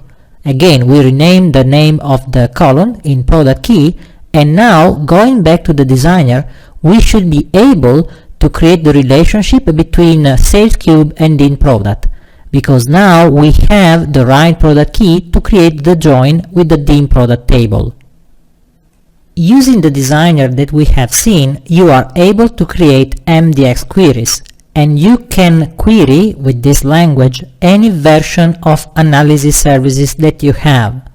However, If you have a more recent version of analysis services, like SQL Server Analysis Services 2012, Service Pack 1, Cumulative Update 4, or a more recent version, like for example Analysis Services 2014, you can write a query not only using MDX, but also using the DAX language. The DAX language is also the same language that you can use inside PowerPivot, and it is always available if you have a PowerPivot workbook published on SharePoint. The way to import a table using DAX is just creating a new table, opening an existing connection, since we already have created the connection to Analysis Services, and here, instead of writing an MDX statement, you directly write a DAX statement. Unfortunately, we do not have a designer for DAX, but if you try to evaluate the correctness of the query, the DAX query that you wrote, you will see that even if the dialog box asks you for a MDX query, you can write a DAX query and the syntax is valid. At this point, when you click the Finish button, you execute the DAX query into the Analysis Services cube and you obtain as a result 607 rows for the query that you wrote. Now we asked for all the rows of the products table, which is a dimension in the cube, that contains 606 rows. So why there is one more row? The reason is that there is this special row that contains the unknown products, and you can see this one more row when you run a query index over an existing multidimensional cube. When you have data in an Excel table that you want to import in the data model, you can use the Linked Tables feature in PowerPivot. In this workbook, we already loaded a few tables directly from AdventureWorks. And we have created a table in Excel that contains a list of model names of our products, and for each model name there is a model group to which this model belongs to. We want to use this information in order to create a new classification of the models of our products. In this case, we will have only 3 model groups, which are top, medium and low. Now, in order to import this table into our PowerPivot data model, we have to go in the PowerPivot ribbon and click the Add to Data Model button. Once the import operation is completed, you will see that in the PowerPivot window you have a models table. This name comes from the name of the table in Excel. Don't confuse this with the worksheet name, and we will see this better in a few moments. Now we can go to the diagram view and create the relationship between the DIN product table and our new models table. In fact, the model name column in the models table has one value for each row of the table and can be used as a key in the relationship. In other words, the models table will be a lookup table from the point of view of the DIN product table, in the same way like the DIN product subcategory is a lookup table for the DIN product. In other words, this will be a way to group products and, for this reason, also to group sales of the corresponding products into the same group. We can see the result by creating a new pivot table in which we put the model groups that we just created. As you see, the models table is now part of the data model, and we can drag and drop the model groups into the rows, and for example we can add the sales amount into the values area. As you see, we see the total of the sales amount for the group low, medium and top that groups all the products of the models that belongs to the group that we defined into our table. And as you see, we can also cross the product name and see which products belongs to this model group. It is important to remember that since the models table can be changed in its content in Excel, as soon as you refresh the content of the models table in Excel, you can also refresh the content of the PowerPivot table, and so also the result of this pivot table. There is another important consideration about the name of the table in the data model. This model's name seems the same name of the table that we have in the data model. However, this is not entirely true. In fact, if we rename this name as model groups, for example, what we expect is that we will see the same name in the pivot table. However, if we go back to the pivot table and try to refresh the pivot table itself, we see that this name does not change. Now, the reason is that the name that we see there is the name of the table in Excel. In fact, if we change this name to model names, first of all we get an error because we cannot use spaces inside the name of the table. But once we use a name like model names as a single word, you can see that this table name appears in pivot table fields as a table. So this is the right way to rename the table. Renaming the table name in Excel, not in PowerPivot.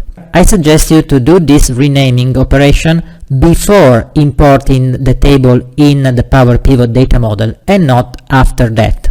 The last consideration is about what happens if you try to import the same table twice into the data model. If you go in the PowerPivot ribbon and click Add to Data Model again on a table that you already imported, you get this error that says that you cannot import the same table twice. If you need to do that, you have to create two copies of the table in Excel so that each table will be imported only once in the data model. For this reason, you also need to create two tables with two different names in Excel so that you will have two different table names in the data model too. When you want to load data from Excel, but the data are not in the same workbook that contains your data model, you can load data directly from an external Excel workbook. In order to load data from an external Excel workbook, you go in from Other Sources and you select Excel File. From this dialog box, you can specify the Excel file that you want to import, and you can also specify that the first row that will be found in this file has to be used as a column header. In the next step of the wizard, you will see the list of tables that are identified within this workbook. In this case, we only have one table identified in one worksheet of the workbook that we are loading. If you want to take a look at the content of this table, you can click the Preview and Filter button, and you will see a preview of the rows and the column names that have been identified in this workbook. When you click Finish, the content of the table is imported into your data model. Remember that any change in the external Excel file will not be reflected into this table until you click a refresh for this table. So you do not have the automatic refresh that you have in linked tables when the table that you import is within the same workbook that contains the data model. There is an important consideration about the content of an Excel workbook that we want to import. It is a best practice having only one table per worksheet in an external Excel workbook. For example, take a look at this file that contains two tables in the same worksheet.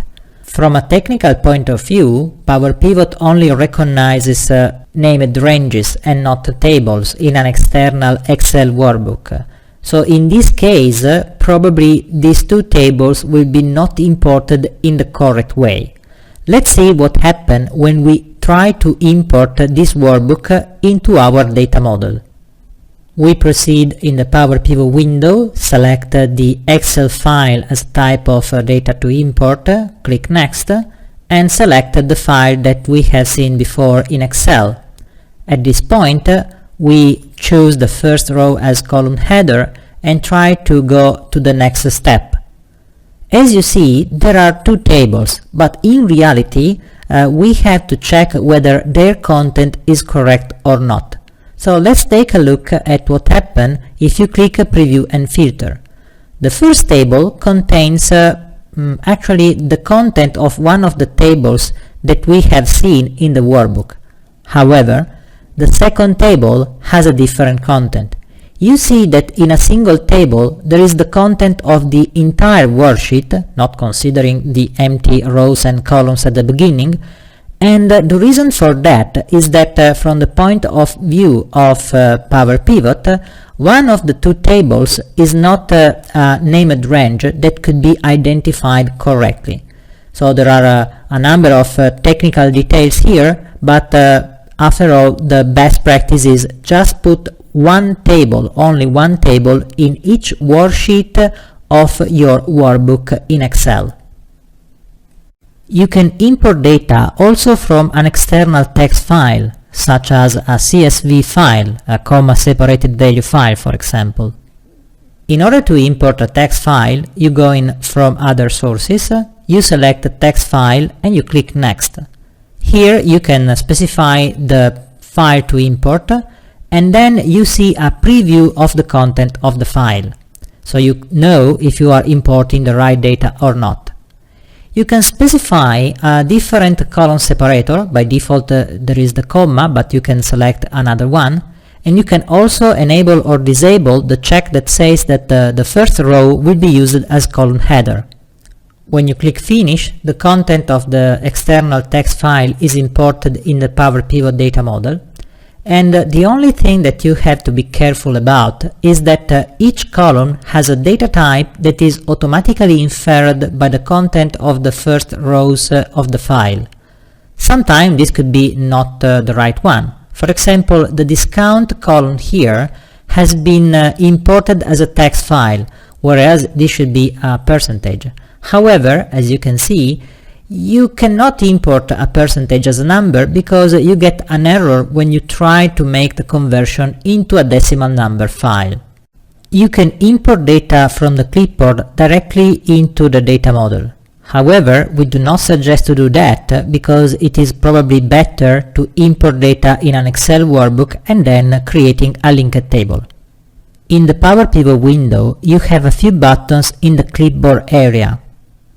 If you have some data in the clipboard, for example, if you copy in the clipboard this table from a Word file, but it could be any other document, in any other program, at this point you can go back to the Power Pivot window and click on the Paste button. This dialog box shows a preview of the data, and you can specify a name to give to the table. The check first row as column header allows you to decide whether the first row in the clipboard should be considered as a column header or not. We select this and we import the data in a Power Pivot table. Every time you click on Paste, you obtain a new table in your data model.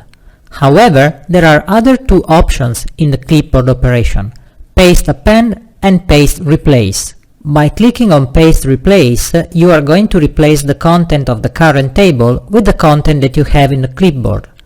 As usual, the Exclude First Row of Copied Data allows you to consider the first row of the data that you have in the clipboard as column header or not. In this case, if you try to ignore the first row as column header, what happens is that the string organization key is considered a string, and so the entire content of the column should be a string. But this is not compatible with the data that you already imported, because before the organization key was a number and not a string. So for this reason the Paste Replace fails if you try to remove this setting. If we ignore the first row of the data that we have in the clipboard, the remaining part of the table will replace the existing table in our data model, using the same column names and same data type that we already have in our table, and for this reason we can see the preview in this case. By clicking OK, we complete the replace operation, and of course the content is the same. Now if you click on Paste Append, what happens is that we try to merge the content of the clipboard with the current content of the table.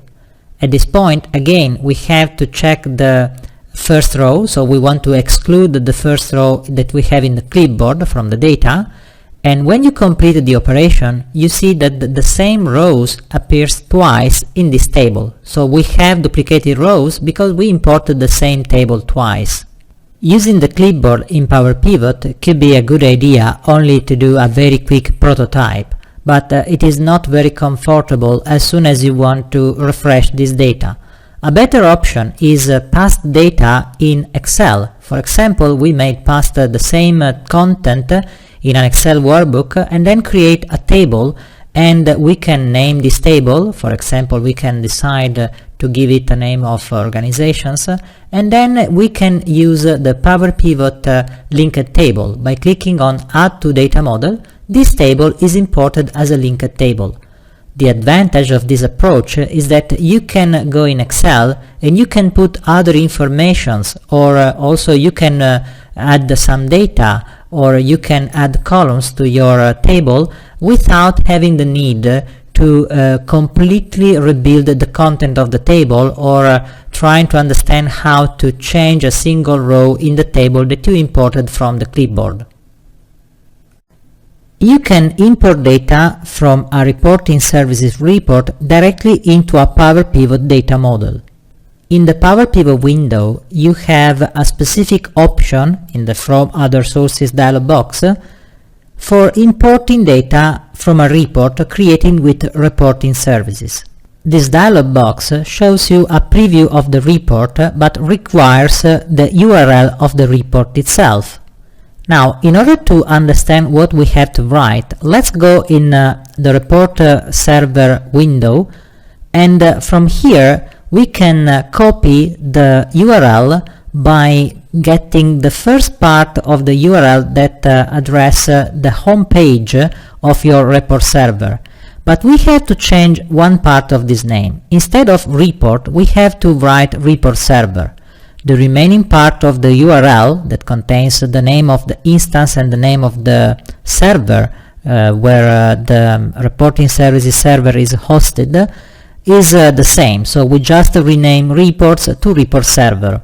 By clicking open, we start to navigate into the repository of the reports in reporting services, and you can select one report, for example this product line sales. And here you immediately see the report, and you can also change the parameters of this report. When you click next, you can see a preview of the content of the queries that have been used in order to populate the report. For example, here we have 4 source tables that have been used to populate the chart and the table in the report. You can select one of these tables and you can click on preview in order to see what is inside this table, and this content can be imported in your PowerPivot data model. As you see, the content does not include any formatting that you will find in the report, but just the data, and the same is true for another data source. Now you can select which columns you want to import, and when you click finish, you import the content of these tables into the PowerPivot data model. It is important to realize that every time you will refresh these tables, the report in reporting services will be executed again, and so you will have fresh data updated directly by running the report in reporting services. Now that we have seen how to import the content of a report from PowerPivot, we can see how to perform the same operation, but starting from the reporting services user interface. For example, let's open a report here. As you see, we have a specific button that allows you to open a data feed, which is technically a file that is saved on your disk. So this Atom SVC file can be saved on your machine, and then you can use another feature in the PowerPivot window in order to import the same content. You select here Other Data Feeds, and you specify the Atom SVC file that you saved before. So we select the file here and we click Open. At this point, we are loading a file that contains the URL of the data that can be requested to reporting services. From here in after, we have the same user experience of the previous user interface. You can see the list of tables that you can open from the report. You can see a preview of the content of these tables, and finally you can open and import this table in your Power Pivot data model. So there are two ways to import data from a report. One is using the specific report data source, and the other is exporting the report as OData feed and then importing this Atom SVC file using the other feeds data source type. You can load data in Power Pivot using an external data feed. This is the foundation technology that is used also to import data from reporting services and the Azure data market. A data feed is a set of data that can be transferred using a protocol, a standard protocol called OData. You can load a data feed by going in from other sources and selecting other feeds. At this point you click Next, and you have to write here the data feed URL. This is a URL address that identifies the data source. The protocol used is called OData, and in this page you can find the specification for this protocol. You might have several data providers implementing this protocol, but fundamentally you should have an URL that contains an XML document like the one that you see now. This document contains the specification of the set of tables that is available in this data feed.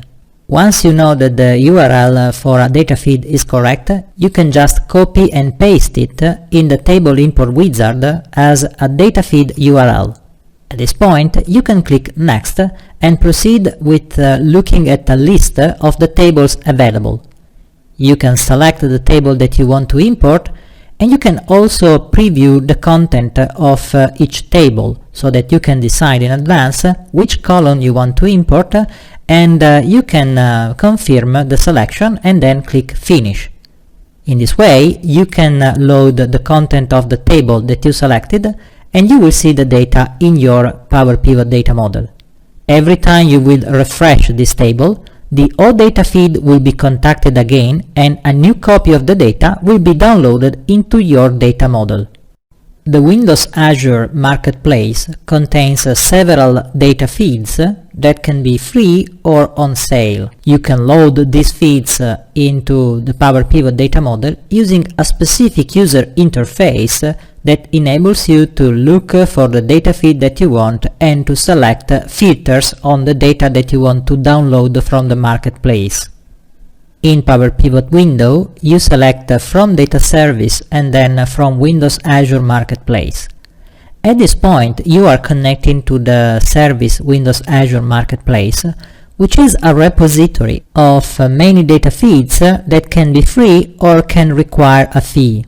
You need a Windows account in order to access to this marketplace, but you can access without any credit card in order to get the free data stream that you have available.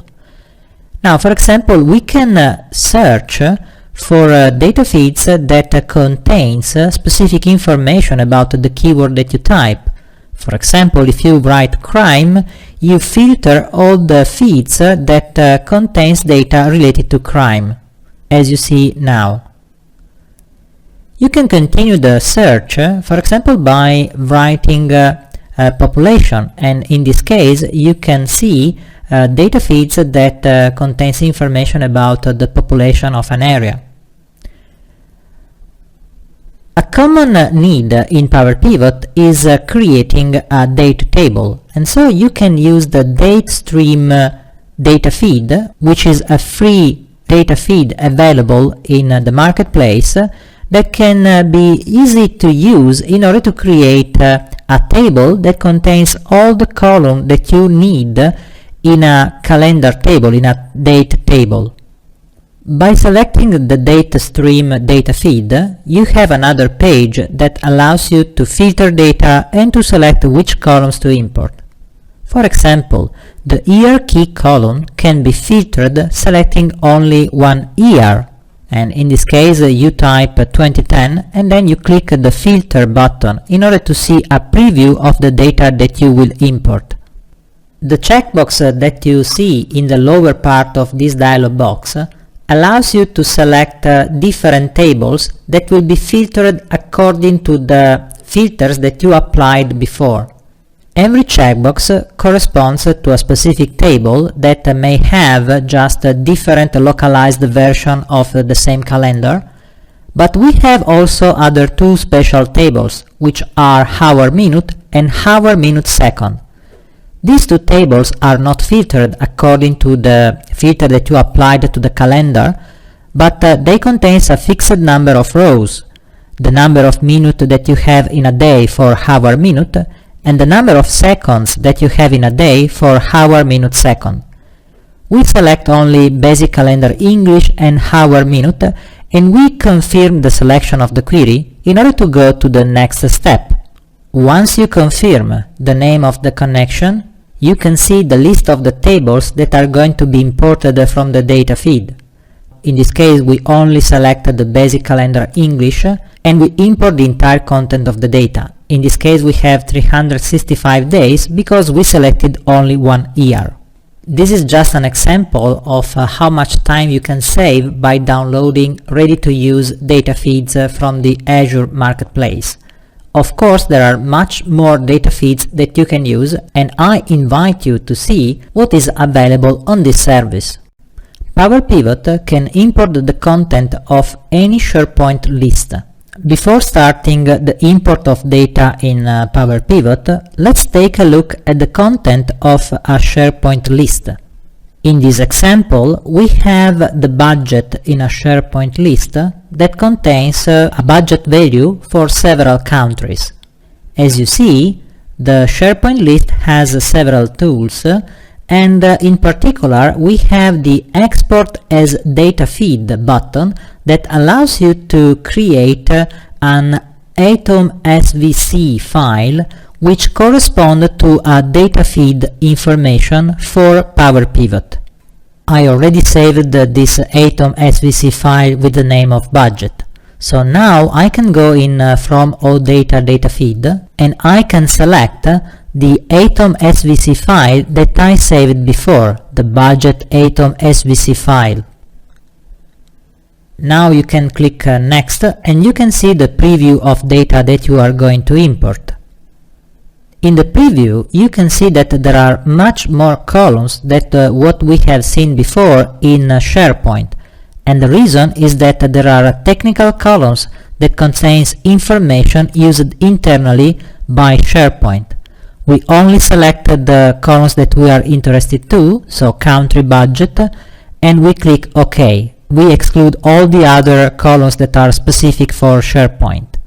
We imported the 4 rows, and you can see here the content of the data that were stored in the SharePoint list.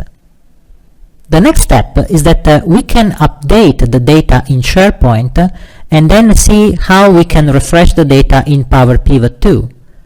For example, we can edit the value of the budget for France, lowering the number from 5 million to 450,000. At this point, going back to PowerPivot, you can click Refresh, and you can see that the content of the table is updated, reflecting the new content that we have in the SharePoint list. Every data connection in PowerPivot has a corresponding connection in Excel, so we have certain properties that are available only in one of these two user interfaces.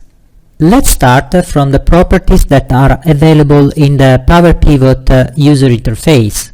In the PowerPivot window, you can see the connection properties by opening the list of existing connections and clicking on Edit on the connection that you want to see. Other than the very basic properties that you see in this user interface, in this dialog box, you can see more advanced properties clicking on the Advanced button. And here you have access to many detailed properties that are specific for certain driver. So every database provider may have its own set of properties in the connection here. However, we do not have other properties that are specific to Excel. Here we can access only the properties of the specific database provider. So for example, we might want to change the way in which a connection is automatically refreshed. So the problem that we have in this example is that we have a table that contains data for only 2 years. This is to simulate the fact that over time we have more data in the source database. So if we take a look at the fact sales table, you can see that we have data starting in 2005, but the last day available is the last day of December in 2006. If I will click on refresh now, I will get data for other 2 years, like 2007 and 2008. However, my need is to automatically refresh this table as soon as I open the Excel workbook, and I cannot obtain this feature in Power Pivot directly. I have to go in the connection in Excel. As you see, the workbook connections is a list that has, in this case, 2 connections. One connection is the same connection that we have defined in the Power Pivot window, and the second connection, named this workbook data model, is an internal connection that connects the pivot table that you create in Excel with the internal data model. We are interested in the first connection, the one that connects our data model to SQL Server. Selecting the SQL Server connection and clicking on Properties, I access the Connection Properties dialog box that offers a few features that are not available in the Power Pivot window.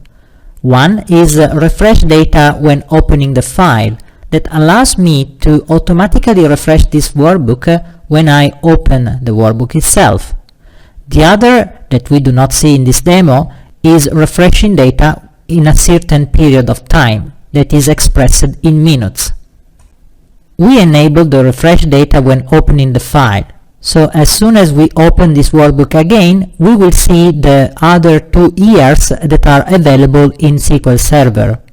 We can confirm the changes made to the Connection Properties window, and now we have to close this workbook, saving it with a certain file so that we will be able to open it again later. So I save this file in my demo folder, and I call it automatic refresh.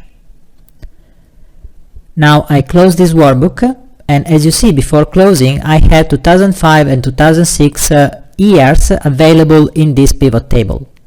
Now I close the workbook, and then I open the workbook again. At this point, as you see, the data is refreshed automatically when we open the workbook, and now you can see that the pivot table contains 4 years, 2005, 6, 7 and 8. The final consideration is that you have to remember that a few properties of the connection are available only in the Excel user interface, whereas other properties are available only in the Power Pivot window.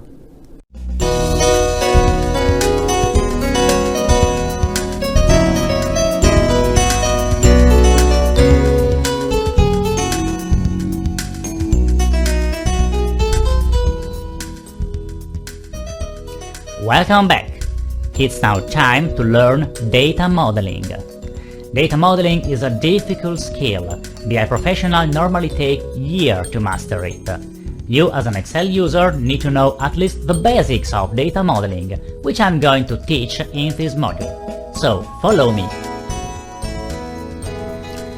In order to understand data modeling, we start with a very simple model. In this example, I have made a query on the Adventure Work data model and filled a table, which is just an Excel table. You can see we have salesperson, order territory group and many other columns. All the columns are coming from a single query and so are inside a single table. From there, we can simply create a pivot table by using Insert Pivot Table. And Excel creates our pivot table, showing in the pivot table field list all the columns that belong to the table. We can slice by order type, salesperson, and then search for a number like sales amount to aggregate. The numbers are immediately visible, and we can take, for example, the year in the columns. The numbers are not exciting to look at, but it is not very hard to format them using the classical formatting options of Excel. This is very easy. The only requirement is that all our data need to be inside a single table. In fact, if you look at the pivot table field list, you see that it contains all the columns coming from a single table, but there is no space for loading data from other tables. This is probably the biggest limitation of using pivot table using Excel only. Now look at this table, which has been created using the Power Pivot data model. In this data model, I have many tables. I have DIM product category, DIM product subcategory, and fact internet sales. And all the tables are linked by relationships. You can see that in the pivot table field list, each table has its own set of columns. So DIM product has its columns, then DIM product category has other columns. You can put numbers from any table and columns from any table in the pivot table, and Power Pivot automatically applies filtering. For example, if I click on Accessories in the slicer, you see that only accessories are shown. The same happens for bikes and for clothing. So what happens is that the Power Pivot automatically filters data in tables following relationships in a way that makes everything easier to look at. Let's take a look at the data model in order to understand better how relationships are followed. We open the Power Pivot window. It first shows in data view, but we need to go in diagram view to show the classical boxes and arrows representation of a data model. We have 4 tables and they are linked through relationships. There is one starting from fact internet sales and going to DIM product. If you click on the relationship, the 2 columns used are highlighted. The same happens between DIM product and DIM product subcategory, and again the same between DIM product subcategory and DIM product category. When we speak about relationships, we need to be a bit more precise. In fact, relationships have a direction. They go from the many side to the one side. DIM product subcategory is on the many side, while DIM product category is on the one side. That means that for each one category there are many subcategories. And the same happens between DIM product subcategory and DIM product. In fact, for each subcategory there are many products. You can follow the chain and say that the same happens between DIM product and fact internet sales. For each product there are many sales. This is what we normally refer to as a chain of relationship. A chain of relationship is a set of relationships all in the same direction that in our example starts from fact internet sales and reaches finally DIM product category. Now let's look at how relationships affect the way numbers are shown in the pivot table. To do that, we go back to Excel, and in the slicer we select, for example, accessories. By doing that, you see that only subcategories belonging to the accessories category are shown inside the pivot table. Category is on the one side, subcategory is on the many side. And the same happens for the product. If we put, for example, the product name in the pivot table, you can easily see that under each subcategory, only the product of that specific subcategory are visible. So you have seen that relationships affect the way numbers are computed, and this is the reason why you need to learn more about the different types of relationship, how to create them, and how to create them in the correct way. In order to see the importance of relationship, look at this data model. It is the same as before, but this time I have added the DIM date table. DIM date is a table added to the model but does not have any relationships with any of the other tables. If we go back to Excel and look at this pivot table, here I have already created a pivot table with categories and subcategories on the rows. Among the many tables I have my dim date. I take out of the dim date, I go on searching for the calendar year. Here it is. If I put the calendar year on the columns, you see that numbers are sliced, but there's something wrong. In fact, all the numbers for all the years are the same. Power Pivot is not showing me the data of a specific year, but it is showing the same number for all the columns.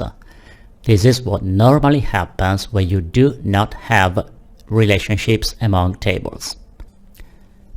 We can fix the problem by going to the Power Pivot window, and we can create the relationship taking the order date key and bringing it to the dim date order date key in this way.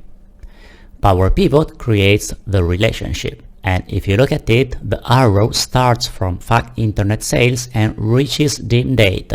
Said in other words, dim date is on the one side and fact internet sales is on the many side of the relationship. If you look at the pivot table, you now see that numbers are correctly sliced. Because the relationship is in place, now filtering the year automatically filters the fact internet sales table, showing only sales which belong to that specific year.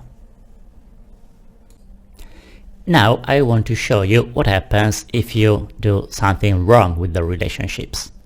We can delete this relationship by hitting the del key and confirming the operation, and then we create it again, but this time we start from dim date and we reach fact internet sales, so we do that in the opposite direction. If you look at the relationship once it is created, you see that the arrow still points from fact internet sales and reaches dim date. What happened is that Power Pivot, by looking at your data, found that date key is a key in dim date, meaning that it has a different value for each row, and it is not a key in fact internet sales. And following this, it decided to create the relationship in the correct way, from fact internet sales to dim date. It is somewhat hard to create a wrong relationship with Power Pivot because of this data check that it always does. A very common question is what happens if you create more than one relationship between two tables. For example, you might want to use the due date key and create a relationship with dim date. We are doing that by dragging due date and dropping to the date key. You see that Power Pivot created the relationship, but it looks different. It is now dotted. And if you double click on it, Power Pivot shows the Edit Relationship window where the active flag is not set. If you do the same on the previous relationship, you see that the active flag is set. So we say that the relationship between due date and date key in dim date is non-active. Non-active relationships are somewhat useless in pivot tables, because by default Power Pivot only uses active relationship to slice data inside a pivot table. The only reason to create an inactive relationship is to do some kind of optimization that we are not going to cover at this point. Now, let me give you a final word of warning about relationships. If, for example, we delete the two relationships, both the active and the inactive one, and then we recreate the relationship between the fact sales and dim date using the ship date key, so the wrong column, Power Pivot creates the relationship just fine. But if we then look at the pivot table, the numbers we are looking at are now split by ship date and no longer by order date. And in the pivot table there is no evidence of this. so numbers might be wrong and we don't know that. If we decide to create the relationship with shipDate for whatever reason, then it is better to rename the dimDate table and name it shipDate. In this way, inside the pivot table, it would be much easier to understand what happens if we slice by shipDate. So the names of the tables are important and they are, of course, part of the data model. Choosing the correct names is one important thing you need to be aware of. Now that you learned the basics of relationships and how important they are, it is time to speak about normalization and denormalization. Normalizing a data model means adding more tables and more relationships, while denormalizing a data model means removing relationships by enriching tables. Denormalizing correctly a data model is an important skill you need to acquire in order to become a good data modeler. In fact, as we are going to see, a denormalized data model is slightly easier to browse, but sometimes normalization is needed in order to compute correct values. Let's look with a demo what we mean by that. In order to understand what normalization and denormalization are, let's start with an empty pivot table. On this empty pivot table, we can put the sales amount and then divide it by using the category name and subcategory name from the tables that contain the value. As you can see, we have one table with the category and another table with the subcategory. This is because in the AdventureWorks data model, this is the physical structure, and it is more evident if you look at the data model from inside the Power Pivot window. There we have fact internet sales, dim product and dim date, and then a chain of relationship that starts from dim product and reaches dim product subcategory and then dim product category. As I said, this is the physical representation of the model. But from the analytical point of view, we might want to have data in a different shape so to make browsing easier. You can look that the dim product subcategory and dim product category have a single column each. And when you browse data with Excel, it is somewhat hard to search for columns in the pivot table fields because there are so many tables.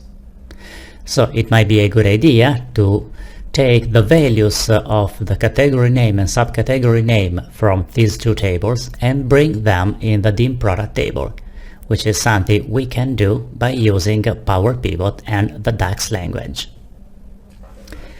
To start denormalizing our model, we need to go in the Power Pivot window, which was open on the diagram view, and we will add two calculated columns to the dim product table.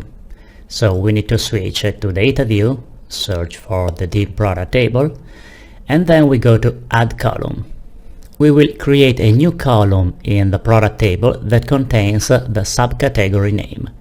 To do that, we need to use the related function. Related is able to follow any chain of relationship from the many side to the one side and grab the value of the related row. So we use related English product subcategory name, and you see that the value looks empty, but if you go near the middle of the table, you see values computed. There are many products without category. Finally, we can rename this column with its proper name, which is subcategory. Once we have denormalized the subcategory, we can follow the same procedure to denormalize the category. When we write related dim product category, English product category name, Power Pivot follows the chain of relationship jumping 2 steps in order to reach the table. Finally, we rename it as category. Now we have 2 columns with category and subcategory directly inside the product table. And we might want to create a hierarchy out of that. So we go to the dim product table, We select a category, then subcategory, and finally English product name, right-click, and choose to create a hierarchy. We need to give to the hierarchy a proper name, which might be categories. And now we have in our dim product table all the columns which are needed to correctly browse the products. You can see in the pivot table that removing a category and subcategory from the rows, we now have in the dim product our categories hierarchy that already contains category, subcategory, and the product name. And it will be easier to find because it is where it should be under the product table. The pivot table field list contains now dim product category, and dim product subcategory. But because of the denormalization we did, the two categories tables, so dim product category and dim product subcategories, are no longer needed because their content is completely moved in the dim product table. So we can go in the Power Pivot window and hide them. To hide a table, you can simply select it, right-click, and choose Hide from Client Tools. This will not delete the table, it will only make it invisible in the pivot table field list. If you then go back to the pivot table, you now see in the pivot table fields that we only have 3 tables visible: dim date, dim product, and fact internet sales. The content of category and subcategory is moved inside the dim product table, and the browsing is much easier now. As you have seen, we have used the Power Pivot model and the DAX language to perform denormalization. But there are other options for denormalizing a data model. One of them is that of using SQL. In fact, here we have 3 tables, 2 of which are hidden. But we might want to have an easier model to work with, and we can do that if instead of just loading tables from the database, we load SQL queries. To do that, we can simply reopen the connection, and instead of selecting from a list of tables, we decide to write a query, as you learned in the previous chapter. We don't want to write our SQL by hand, so we can use the designer, and among the tables we say that we want the dim product table. We don't want all the columns of dim product, so we just want product key and then the product name and maybe the color. And we select the 2 other tables, which are dim product category and dim product subcategory. As you learned in the previous section, you need to set up the correct chain of relationships, which is not always inferred in the correct way by the engine. We don't care about this at this point. We simply use the default relationships. Just click on OK to look at the query. And now that we have a query, we load it, and it contains the products, the category, and the subcategory already denormalized in a single table. To go on with the demo, we can simply remove, well, first we rename the table to a meaningful name, and then we can remove dim product subcategory, and dim product category, and replace the 3 of them with that products table. So we start with dim product, then we remove subcategories, and then we remove categories. And we only need at this point to create a relationship between the fact table and our products table. The data model is even easier to look at in the Power Pivot window. In Excel, in the pivot table field list, now we only have dim date, fact internet sales, oh yeah, we need to check all, and our product table. From there, we can select category, subcategory, and product name if we want. The browsing of the model is much easier. It is always difficult to choose whether it is better to denormalize using DAX or using SQL. What is important is that denormalization is a common process that you should follow in order to create a model which is easy to analyze. Then, the choice of doing that in SQL or in DAX highly depends on your personal taste. Following the process of denormalization in the correct way normally leads to data structures which are known as star schemas. Star schemas are very common in data warehouses and in the analysis of data model because they are very easy to browse and to understand. In order to understand why a star schema is important, take a look at the data structure of the customer address in the AdventureWorks database. You can see in this data model that there are really many tables, and believe it or not, all these tables are needed just to represent the address of a customer. These highly normalized data models normally happens when you start loading data from an OLTP database. If you look at the data model, you can see that you start with a customer, then a customer is a person is a business entity. Then business entities can have many addresses, and each address has a specific type. Finally, an address has specific details like the address line, and belongs to a specific state, province, and finally to a country region. If you think about trying to denormalize this data model just by using DAX, it will be a nightmare. And to be honest, even trying to build a correct denormalized data model using SQL is far from being easy. For this reason, professionals all over the world started to build already denormalized data structures following the technique of star schemas. If you have the option of loading data from the data warehouse, life will be much easier.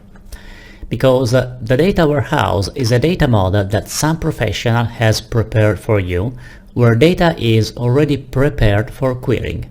It's already cleansed, denormalized, many columns are already computed, and if your data comes from different sources, they are already integrated into a single database. So it is the dream of any Power Pivot user. Data warehouses are organized into two different kinds of tables, which are fact table and dimensions. A fact is considered something which is measured. For example, you sold a product. Generally speaking, we can say that fact table contain numbers, and these numbers will be aggregated to produce interesting values. Dimensions, on the other hand, do not contain numbers. They contain qualitative information about facts. For example, a fact table tells you that you sold a product, but does not tell you what is the color of the product, or what is the customer who bought the product, where that customer lived, and so on. All the information that you need to use to slice data are normally contained in dimensions. So we can say that fact tables contain numbers and dimensions contain names and strings. The content of a fact table goes in the value area of a pivot table, while the content of dimension goes either on rows or columns. Now, if you think that your database contains only facts and dimension, you can organize fact table and dimension in such a way that they resemble a star. This structure is called a star schema. In the picture you see that putting the sales in the middle and all dimension around it, the structure somewhat resembles a star. Star schema have some unique characteristics which are very useful. First of all, because there is no relationship between dimensions, the only kind of relationship is a many-to-one relationship starting from the fact table and reaching dimensions.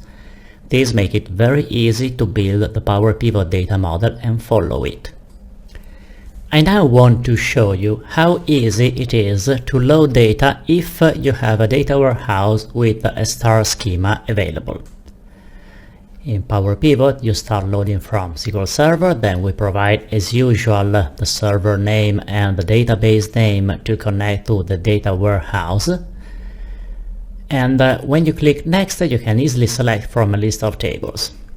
In the list of the tables inside the data warehouse, It is now easy to discover the difference between dimensions and fact tables, just because in a classical data warehouse, dimension starts with dim and fact table starts with fact.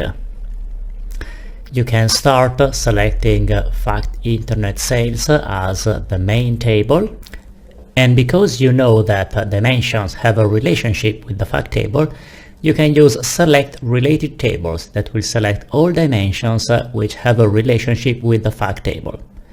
Clicking on finish is enough to make Power Pivot start loading all the tables and recreate the complete chain of relationships for you.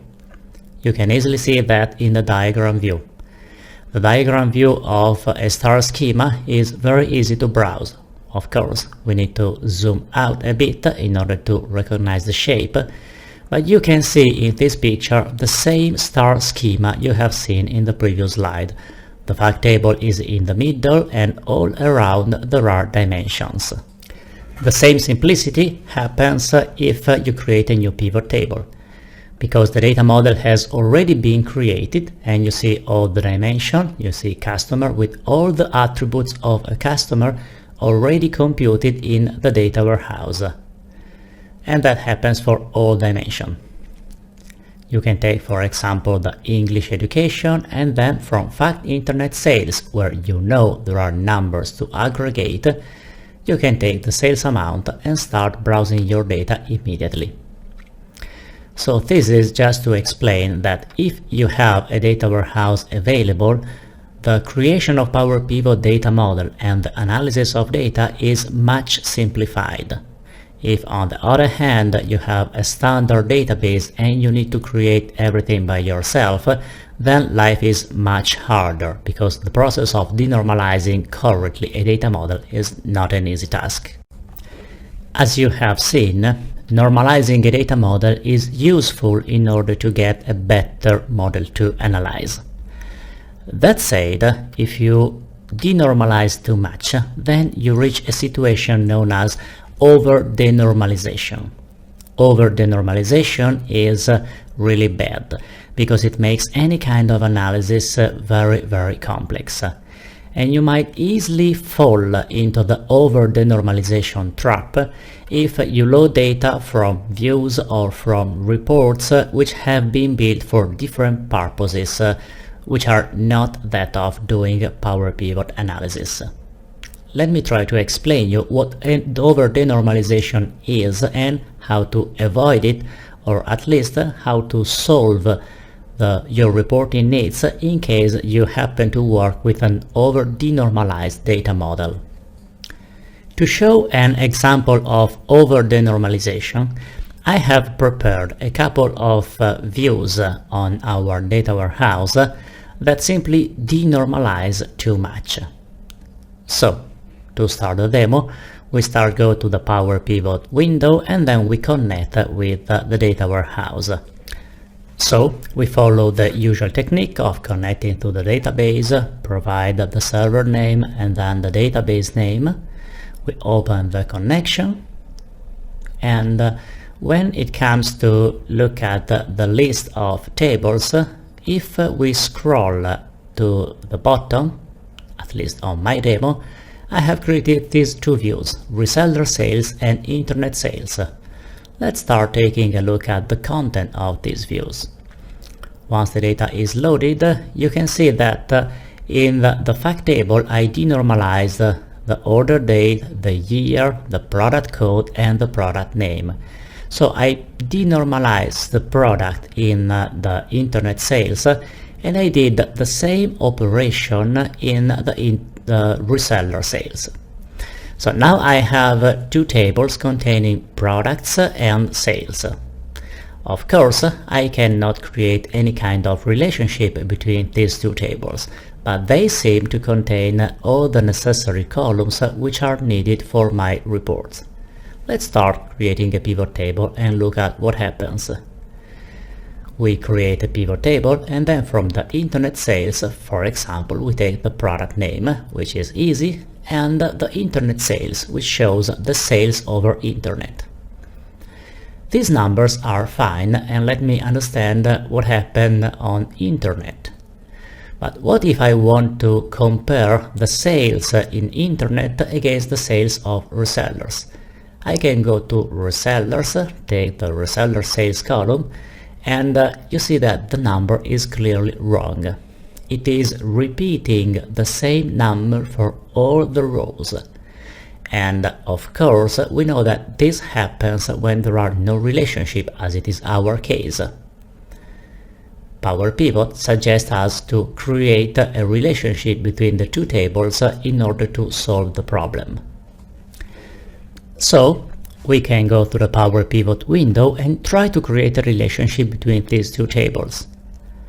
Because we are browsing by product, we might want to create the relationship using the product code that appears in both tables, internet sales and reseller sales.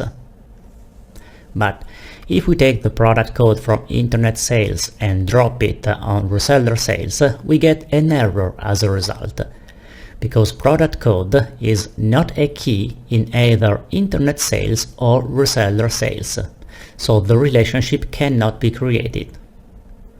How do we solve the problem? The problem is that in this schema we are missing a dimension. What we need is a product dimension that can be related to both tables. If the table exists, we can load it from there, but if it does not exist, we can write a query in order to solve our problem. To do that, we need to reopen the connection to the database, and this time we will use SQL to create a product table. We name it product, and then, since we are probably interested in the product name and the product code, we take the distinct values of product code and product name from the internet sales table, and we union the result with the same select distinct of product code and product name from reseller sales. The result of this query will contain code and names of products which appear to be in one of the two tables. By using union, we created the set that contains both. Once the table is loaded, we now have a table where product code is the key. At this point, we have a good dimension, which is our SQL query products. We can put it between internet sales and reseller sales and create the relationship. Now product code is a key for products, so we can create both relationships between internet sales, reseller sales and products. Now, when we will filter the products table, that filter will be propagated to both internet sales and reseller sales. What we did was creating a star schema out of a denormalized data model. You can see in Excel that if we remove the product code of the internet sales table and we replace it with the product code from the products table, now this product code correctly slices both internet sales and reseller sales. In this case, we had the need to recreate a star schema from an over-denormalized data model. In our experience, the vast majority of issues with reporting needs can be solved by creating the correct star schema and following a few basic data modeling techniques we have shown. Now we have the very same problem we had with the product code with the column year, which appears in both internet sales and reseller sales. Let's remove product code, let's take the year from internet sales, and you see the same situation. The year correctly slices internet sales, but does not slice reseller sales. This time we can solve the issue in an easier way, because we will load the dim date table from the Datawarehouse. So we can simply go reopen the existing connection with the Datawarehouse, and we choose out of the tables dim date that contains a date dimension that can be related to both internet sales and reseller sales. We now have the dimension loaded in the model, and we create the set of relationship as we did before. We have order date in the internet sales table, and we have order date in reseller sales. So we create the relationship with the date from internet sales and from reseller sales. Again, you can see the shape of the star, because we have two dimensions, two fact tables, but the relationship starts from the fact tables and reach the dimension. With this model, browsing is much easier. In fact, if we go to Excel, we now have our three tables, and by clicking on all, we see the order date. From the order date, we can take the year, put it on the rows, and this year will correctly filter internet sales and reseller sales. It is useful to note that when you perform the correction of over-denormalization, you normally end having the same column in many points. In internet sales, we have order date, year, product code, and product name, and the same happens in reseller sales. It is a good practice to hide these columns so that you do not fall in the trap of using those columns instead of the ones that are in the dimension. Now there is no chance of choosing the wrong column and producing a wrong report. As you have seen, creating a correct model means choosing the tables, following the correct set of relationships, choosing the correct names for the tables, and then solve both denormalization issues and over-denormalization issues by creating the correct set of tables, trying to reach a structure which is similar to that of a star schema. And the final step is hiding the columns which should not be visible because they might produce incorrect results.